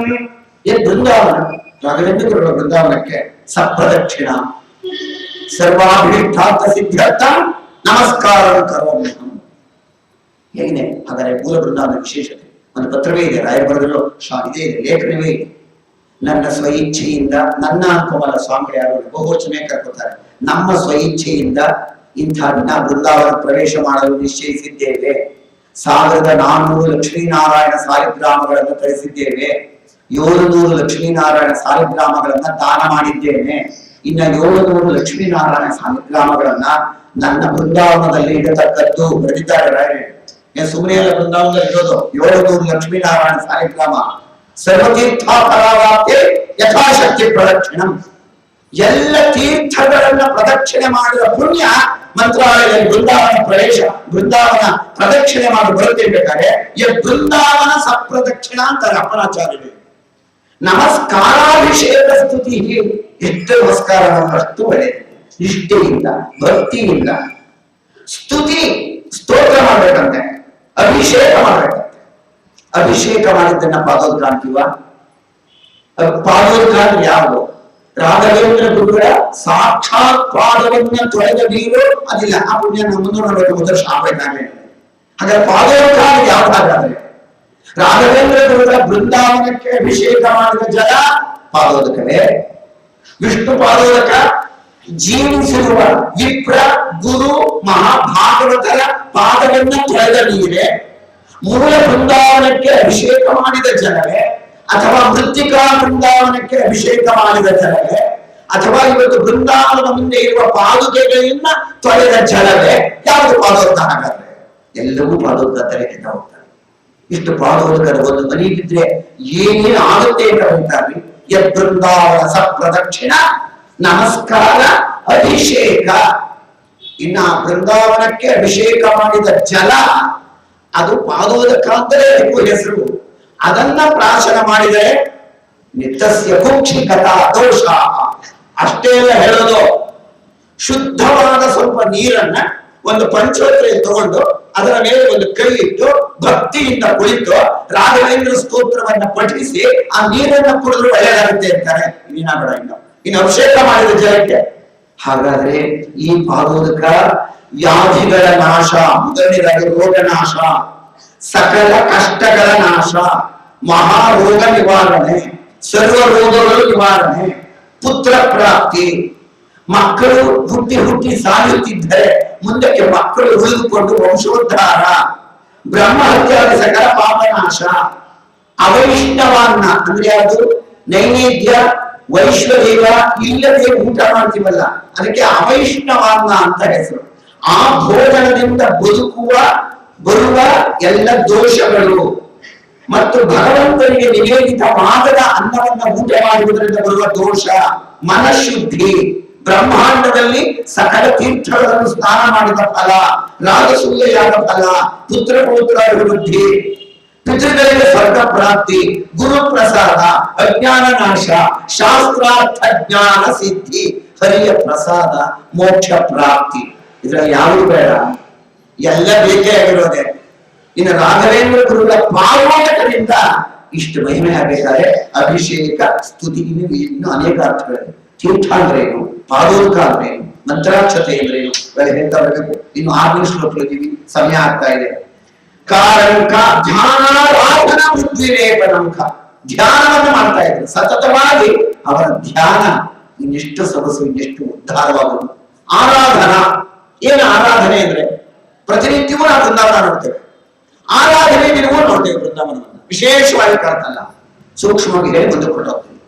ಆರಾಧನೆ ಅಂದ್ರೆ ಆ ಬೃಂದಾವನದ ಒಳಗೆ ತಾವು ಯಾವಾಗಲೂ ಕೂಡ ಅಂತರ್ಮುಖವಾಗಿ ಧ್ಯಾನ ಮಾಡ್ಕೊತಾ ಇರ್ತಾರೆ, ಕೂತ್ಕೊಂಡು ಜಪ ಮಾಡ್ಕೊತಾ ಇರ್ತಾರೆ. ಆರಾಧನೆ ದಿವಸ ಆ ಜಪವನ್ನ ಸಂಕೋಚಗೊಳಿಸಿ ಭಕ್ತರ ಕಡೆ ನೋಡ್ತಾರಂತೆ. ಇವತ್ತೆಲ್ಲ ಭಕ್ತರು ಬರ್ತಾರೆ ಅಂತ, ಭಕ್ತರ ಮೇಲೆ ಅನುಗ್ರಹಕ್ಕೋಸ್ಕರ ಭಕ್ತರ ಕಡೆಗೆ ಮುಖ ಮಾಡುವ ದಿನ ಅದು ಆರಾಧನೆ ಅಂತ. ಅದು ಆರಾಧನೆ ದಿವಸ ಎಷ್ಟು ಚೆನ್ನಾಗಿ ಕಾಣ್ತಾ ಇರ್ತಾರೆ ಅಂದ್ರೆ ನೋಡ್ತಾ ಇರ್ತಾರೆ, ರಾಯರ ದರ್ಶನ ಆಗ್ತಾ ಇರ್ತವತ್ತಲ್ಲಿ. ಪೂರ್ವಾರಾಧನೆ ಅಂದ್ರೆ ಏನು, ಮಧ್ಯಾರಾಧನೆ ಅಂದ್ರೆ ಏನು, ಉತ್ತರಾರಾಧನೆ ಅಂದ್ರೆ ಹಾಗಾದ್ರೆ ಪೂರ್ವಾರಾಧನೆ ಅಂತ ಹೇಳಿದ್ರೆ ನಾಳೆ ಮಧ್ಯ ಆರಾಧನೆ ಬರ್ತಾ ಇದೆ, ಭಕ್ತರಿಗೆಲ್ಲ ಅನುಗ್ರಹ ಮಾಡಬೇಕು ಅಂತ ಅಂದ್ಕೊಳ್ತಾರೆ, ಅದು ಪೂರ್ವಾರಾಧನೆ. ಮಧ್ಯಾರಾಧನೆ ಅವರು ದರ್ಶನವನ್ನು ಕೊಡೋದು. ಉತ್ತರಾರಾಧನೆ ಅಂದ್ರೆ ಯಾರಾದ್ರೂ ಸ್ವಾಮಿಗಳು ಬಂದ್ಬಿಟ್ರೆ ಕೊನೆಗೆ ಹೊರಡ್ತಾ ಇರ್ಬೇಕಾದ್ರೆ ನಾವು ನಮಸ್ಕಾರ ಮಾಡಿದ್ರೆ ಫಲಮಂತ್ರಾಕ್ಷತೆ ಕೊಡ್ತಾರಲ್ಲ, ಉತ್ತರಾರಾಧನೆ ಅದು ಫಲಮಂತ್ರಾಕ್ಷತೆ ಕೊಡುವ ದಿನ ಅಂತ. ಏನು ವಿಶೇಷ ಅಂದ್ರೆ ಆರಾಧನೆಯಲ್ಲಿ ಧ್ಯಾನಾರಾಧನ ಮೃತ್ವಿಲೇಪನ ಮುಖ, ಮೃತ್ತಿಗೆಗಳನ್ನು ಹಂಚಿಕೊಂಡಾಗ ಅನೇಕ ಉಪಚಾರ ಅನ್ಸಲ. ಕಾರಣಾಭಿಪ್ರಾಯಾಂತಿ ಚತುರೋ, ಎಲ್ಲ ಕಷ್ಟಗಳು ನೀಗಿ ಧರ್ಮ ಅರ್ಥ ಕಾಮ ಮೋಕ್ಷ ಅಂತಾರೆ. ಚತುರ್ವಿಧ ಪುರುಷಾರ್ಥಗಳನ್ನ ಕೊಟ್ಟು ನಮ್ಮನ್ನು ಉದ್ಧರಿಸುವ ಶ್ರೀಮತ್ ಸದ್ಗುರು ರಾಘವೇಂದ್ರ ಇತಿರಾಜ್ ಕುರಿಯಾತ್ ಧ್ರುವಂ ಮಂಗಳಂ ಅಂತ ಹೇಳಿದ್ರು. ರಾಘವೇಂದ್ರ ಗುರುಗಳೇ ಶಾಶ್ವತವಾದ ಮಂಗಳವನ್ನ ನಮಗೆ ಕೊಟ್ಟು ಅನುಗ್ರಹಿಸಿರಿ. ಮುಂದಿನ 7ನೇ ಶ್ಲೋಕ. ಜ್ಞಾನಕ್ಕಾಗಿ ಅವತಾರ ಮಾಡತಕ್ಕಂಥ ಮಹಾನುಭಾವರು ಇನ್ನೆಷ್ಟು ಗ್ರಂಥಗಳನ್ನು ಕೊಡ್ತಾರೆ, ಅದನ್ನು ಇದ್ದಾರೆ. ವೇದವ್ಯಾಸ ಮುನೀಶ ಮಧ್ವೈತಿರಾಟ್ ಟೀಕಾರ್ಯ ವಾಕ್ಯಾಮೃತಂ ಜ್ಞಾತ್ವಾ ದ್ವೈತ ಮತಂ ಹಲಾಹಲ ಸಮಂ ತ್ಯಕ್ತ್ವಾ ಸಮಾಖ್ಯಾಪ್ತಯೇ ಸಂಖ್ಯಾವತ್ ಸುಖದಾಂ ದಶೋಪನಿಷದಾಂ ವ್ಯಾಖ್ಯಾನ್ ಸಮಾಖ್ಯಾನ್ ಉದಾನ್ ಶ್ರೀಮತ್ ಸದ್ಗುರು ರಾಘವೇಂದ್ರ ಇತಿರಾಜ್ ಕುರ್ಯಾತ್ ಧ್ರುವಂ ಮಂಗಳಂ.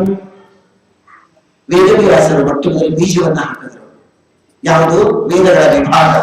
564 ಬ್ರಹ್ಮಸೂತ್ರಗಳು, ಮಹಾಭಾರತ ಗ್ರಂಥ ರಚನೆ, ಪುರಾಣಗಳು, ಇವೆಲ್ಲ ಕೊಟ್ಟಂತಹ ಮಹಾನುಭಾವ ವೇದವ್ಯಾಸರ ಬೀಜವನ್ನ ಹಾಕಿದ್ರು.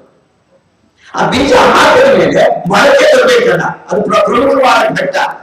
ಆ ಮೊಳಕೆ ಬರುವಂತೆ ಮಾಡಿದವರು ಆನಂದ ತೀರ್ಥ ಭಗವತ್ಪಾದರು ತಮ್ಮ 37 ಗ್ರಂಥಗಳಿಂದ ಅದನ್ನು ಮೊಳಕೆ ಬರುವಂತೆ ಮಾಡಿದರು ಸರ್ವಮೂಲದಿಂದ.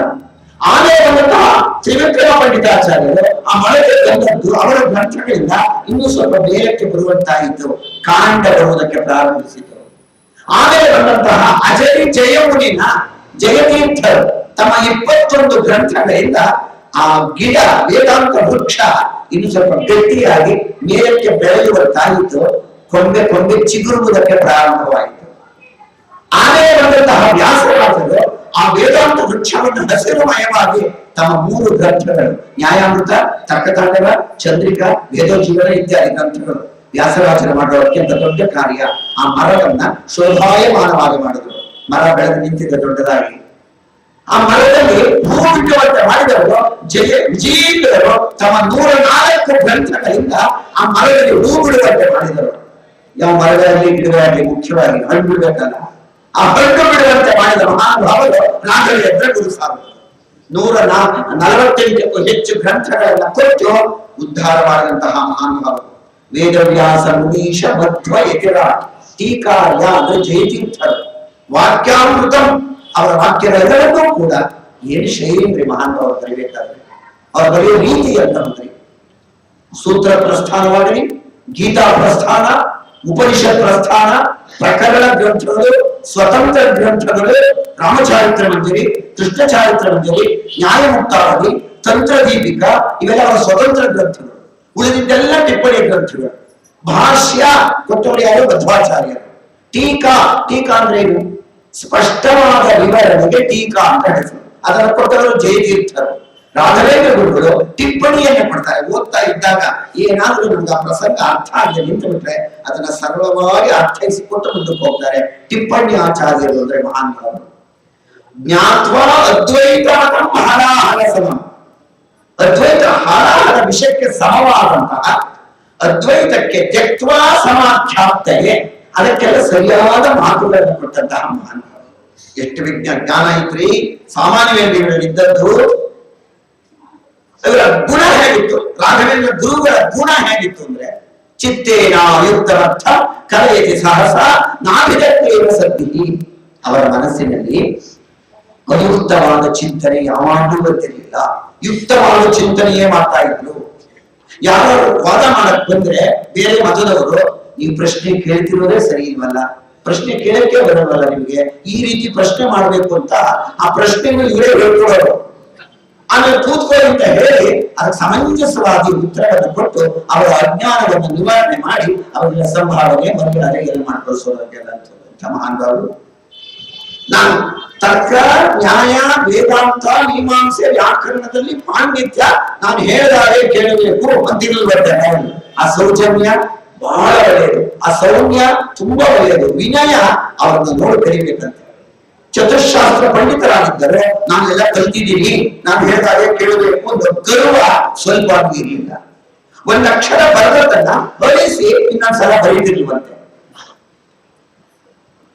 ನಲಿಖತಿ ವಚಸ ಯಾವಾಗ ಇನ್ನೊಂದ್ಸಲ ಬರ್ತಾರೆ, ಒಂದ್ಸಲ ಬರಬಿಟ್ಟು ಆಗಬೇಕು, ಅಷ್ಟು ನಿಖರವಾಗಿ ಬರೀತಾರೆ ಮಹಾನ್ಭಾವರು. ಅವರ ವಕ್ಯಾಬುಲರಿ ಇದೆಯಲ್ಲ, ಶಬ್ದ ಸಂಪತ್ತು, ಅವರ ಸಮರೈಸೇಷನ್ ಇದೆಯಲ್ಲ, ಸ್ಕಿಲ್ ಯಾವುದು, ಆ ಸಾರಾಂಶವನ್ನ ತರ್ತಾರಲ್ಲ, ಅದಾಗಲಿ ಹೇಳಬೇಕಾದದನ್ನ ನೇರವಾಗಿ ಹೇಳುವ ಜಾಣ್ಮೆ ಆಗಲಿ, ಅದ್ಭುತ.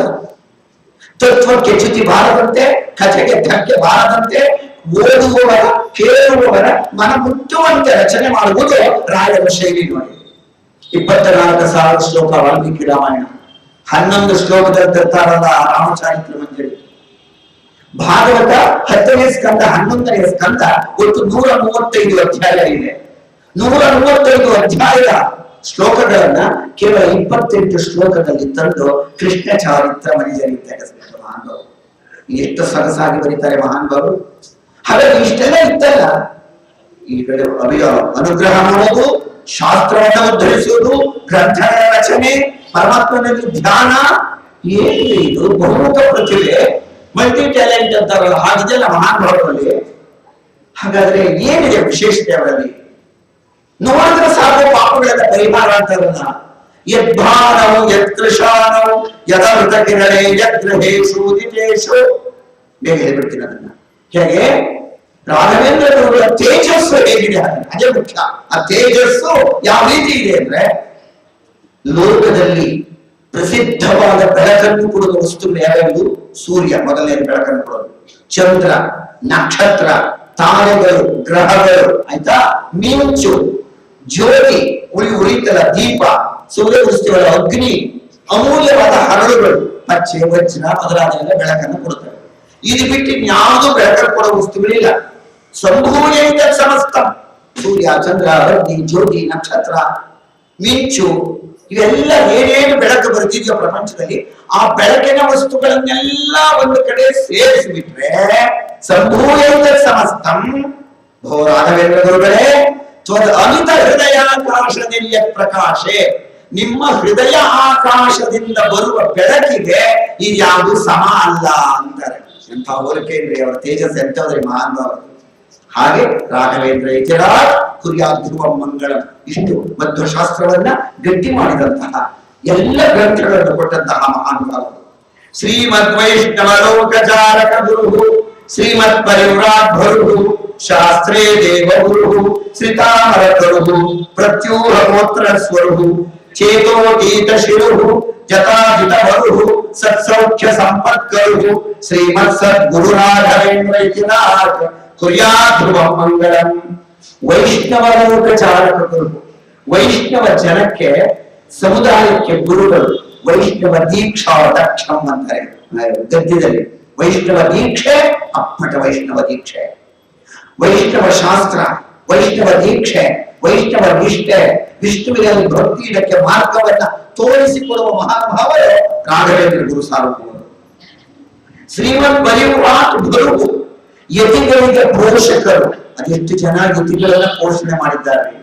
ಅವರನ್ನ ಆಶ್ರಯಿಸಿದವರಿಗೆ ಕಲ್ಪವೃಕ್ಷದಂತೆ, ವಿಘ್ನಗಳು ಎಂಬ ಬೆಟ್ಟಕ್ಕೆ ವಜ್ರಾಯುಧದಂತೆ ಇರುವವರು. ವಜ್ರಾಯುಧ ಇಂದ್ರದೇವರ ವಜ್ರಾಯುಧ ಹಿಂದೆ ಅನೇಕ ಪರ್ವತಗಳನ್ನು ಕತ್ತರಿಸಿದಂತೆ, ಹಾಗೆ ವಿಘ್ನ ಎನ್ನುವ ಬೆಟ್ಟಕ್ಕೆ ವಜ್ರಾಯುಧದಂತೆ ಇರುವವರು, ಯಾರ ಮನಸ್ಸಿಗೂ ತಿಳಿಯಲು ಅಸಾಧ್ಯವಾದ ದಿವ್ಯವಾದ ಜ್ಞಾನ ಧ್ಯಾನ ಜಪ ತಪ ಎಂಬ ಸಂಪತ್ತು ಉಳ್ಳವರು, ಜಿತೇಂದ್ರಿಯರಲ್ಲಿ ಶ್ರೇಷ್ಠರು, ಉಚ್ಚ ಮಟ್ಟದ ಸಂಪತ್ತನ್ನು ನಮಗೆ ಕೊಡುವವರು. ಶ್ರೇಷ್ಠವಾದ ಸಂಪತ್ತನ್ನು ಏನು ಕೇಳಿದ್ರು ಕೊಡುವ ಮಹಾನುಭಾವರು ಯತಿಕುಲ ತಿಲಕರಾದಂತಹ ಶ್ರೀಮತ್ ಸದ್ಗುರು ರಾಘವೇಂದ್ರ ಇತಿರಾಜ್ ಕುರಿಯಾತ್ ಧ್ರುವ ಮಂಗಳ.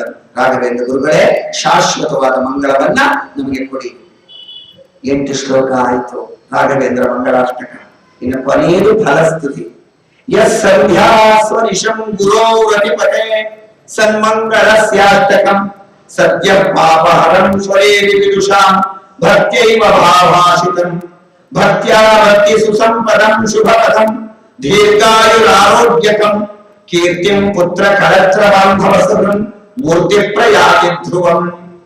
ತಮ್ಮನ್ನು ಸೇವಿಸುವ ಜ್ಞಾನಿಗಳ ಪಾಪವನ್ನ ಕೂಡಲೇ ಪರಿಹರಿಸುವ ಯತಿ ಶ್ರೇಷ್ಠರಾದ ಮಂಗಳಕರವಾದ ಈ ಅಷ್ಟಕವನ್ನು ಯಹ ಸಂಧ್ಯಾ ಸ್ವನಿಶಂ ಸಂಧ್ಯಾಕಾಲ ಸಂತತ ಸಂಧ್ಯಾಕಾಲದಲ್ಲಿ ಭಕ್ತಿಯಿಂದ ಯಾರು ಹೇಳುತ್ತಾರೋ ಅವರಿಗೆ ಒಳ್ಳೆಯ ಸಂಪತ್ತನ್ನ, ಉನ್ನತವಾದ ಪದವಿಯನ್ನ ಮತ್ತು ಆಯುರಾರೋಗ್ಯ, ದೀರ್ಘವಾದ ಆಯುಷ್ಯ, ಆರೋಗ್ಯ, ಕೀರ್ತಿ, ಸಹೃದಯರಾದ ಹೆಂಡತಿ, ಕಳತ್ರ ಹೆಂಡತಿ, ಮಕ್ಕಳು, ಮಿತ್ರರು, ಬಂಧು ಬಾಂಧವರನ್ನ, ಮನಃಶಾಂತಿಯನ್ನ, ಸುಖ ನೆಮ್ಮದಿಯನ್ನ, ಜ್ಞಾನ ಭಕ್ತಿ ವೈರಾಗ್ಯವನ್ನ ಕೊಟ್ಟು ಮುಕ್ತಿಯ ಹಾದಿಯನ್ನ ತೋರಿಸಿಕೊಡ್ತಕ್ಕಂತಹ ಮಹಾನುಭಾವರು ರಾಘವೇಂದ್ರ ಗುರು ಸಾರ್ವಭೌಮರು ಅಂತ ಹೇಳಿ ಈ 8 ಶ್ಲೋಕದಲ್ಲಿ ರಾಘವೇಂದ್ರ ಗುರುಗಳ ಮಹಿಮೆ ಇತಿ ಶ್ರೀಮದ್ ಅಪ್ಪಣಾಚಾರ್ಯ ಕೃತ ರಾಘವೇಂದ್ರ ಗುರು ಮಂಗಳಾಷ್ಟಕ ಸಂಪೂರ್ಣ. ರಾಘವೇಂದ್ರ ಸ್ತೋತ್ರ, ರಾಘವೇಂದ್ರ ಗುರುಗಳ ಮಂಗಳಾಷ್ಟಕ ಎರಡನ್ನೂ ಕೂಡ ಅಪ್ಪಣಾಚಾರ್ಯರು ರಚನೆ ಮಾಡಿಕೊಟ್ಟಿದ್ದಾರೆ. ರಾಘವೇಂದ್ರ ಗುರುಗಳ ಸಪ್ತಾಹ ಮೊನ್ನೆ ಸೋಮವಾರ ದಿವಸ ಇದಾಗಿದೆ, ಯಾವುದು ಮಂಗಳವಾರ ದಿವಸ ಪಟ್ಟಾಭಿಷೇಕ ಆಯಿತು. ಇನ್ನು ಮುಂದೆ ಬರೋ ಭಾನುವಾರ ಸಪ್ತಮಿ, ಫಾಲ್ಗುಣ ಮಾಸ ಶುಕ್ಲ ಪಕ್ಷ ಸಪ್ತಮಿ, ಮೃಗಶಿರ ನಕ್ಷತ್ರ, ವೃಷಭ ರಾಶಿಯಲ್ಲಿ ರಾಘವೇಂದ್ರ ಗುರುಗಳ ಜನನವಾಗಿರುವುದು. ಮನುಕುಲರವಿಯ ಭಾಗ್ಯೋದಯ ಅಂತ ಅದಕ್ಕೆ ಹೆಸರು. ಹೀಗೆ ಅಂತಹ ಭಾಗ್ಯವನಿ ಮನುಕುಲವನ್ನ ಉದ್ಧರಿಸುವ ಮಹಾನುಭಾವರು ರಾಘವೇಂದ್ರ ಗುರು ಸಾರ್ವಭೌಮರ ದಿವ್ಯ ಮಹಿಮೆಯನ್ನು ಒಳಗೊಂಡಂತಹ ರಾಘವೇಂದ್ರ ಮಂಗಳಾಷ್ಟಕವನ್ನ ಇಲ್ಲಿ ನನಗೆ ಹೇಳುವಂತೆ ತಿಳಿಸಿದಾಗ 2 ಮಾತುಗಳನ್ನ ರಾಘವೇಂದ್ರ ಗುರುಗಳ ಪಾದ ಕಮಲಗಳಲ್ಲಿ ನಾನು ಸಮರ್ಪಿಸಿದ್ದೇನೆ. ಎಲ್ಲರಿಗೂ ಕೂಡ ಒಳ್ಳೆಯದಾಗಲಿ. ಶುಭ ಭೂಯ. ಶ್ರೀಕೃಷ್ಣ.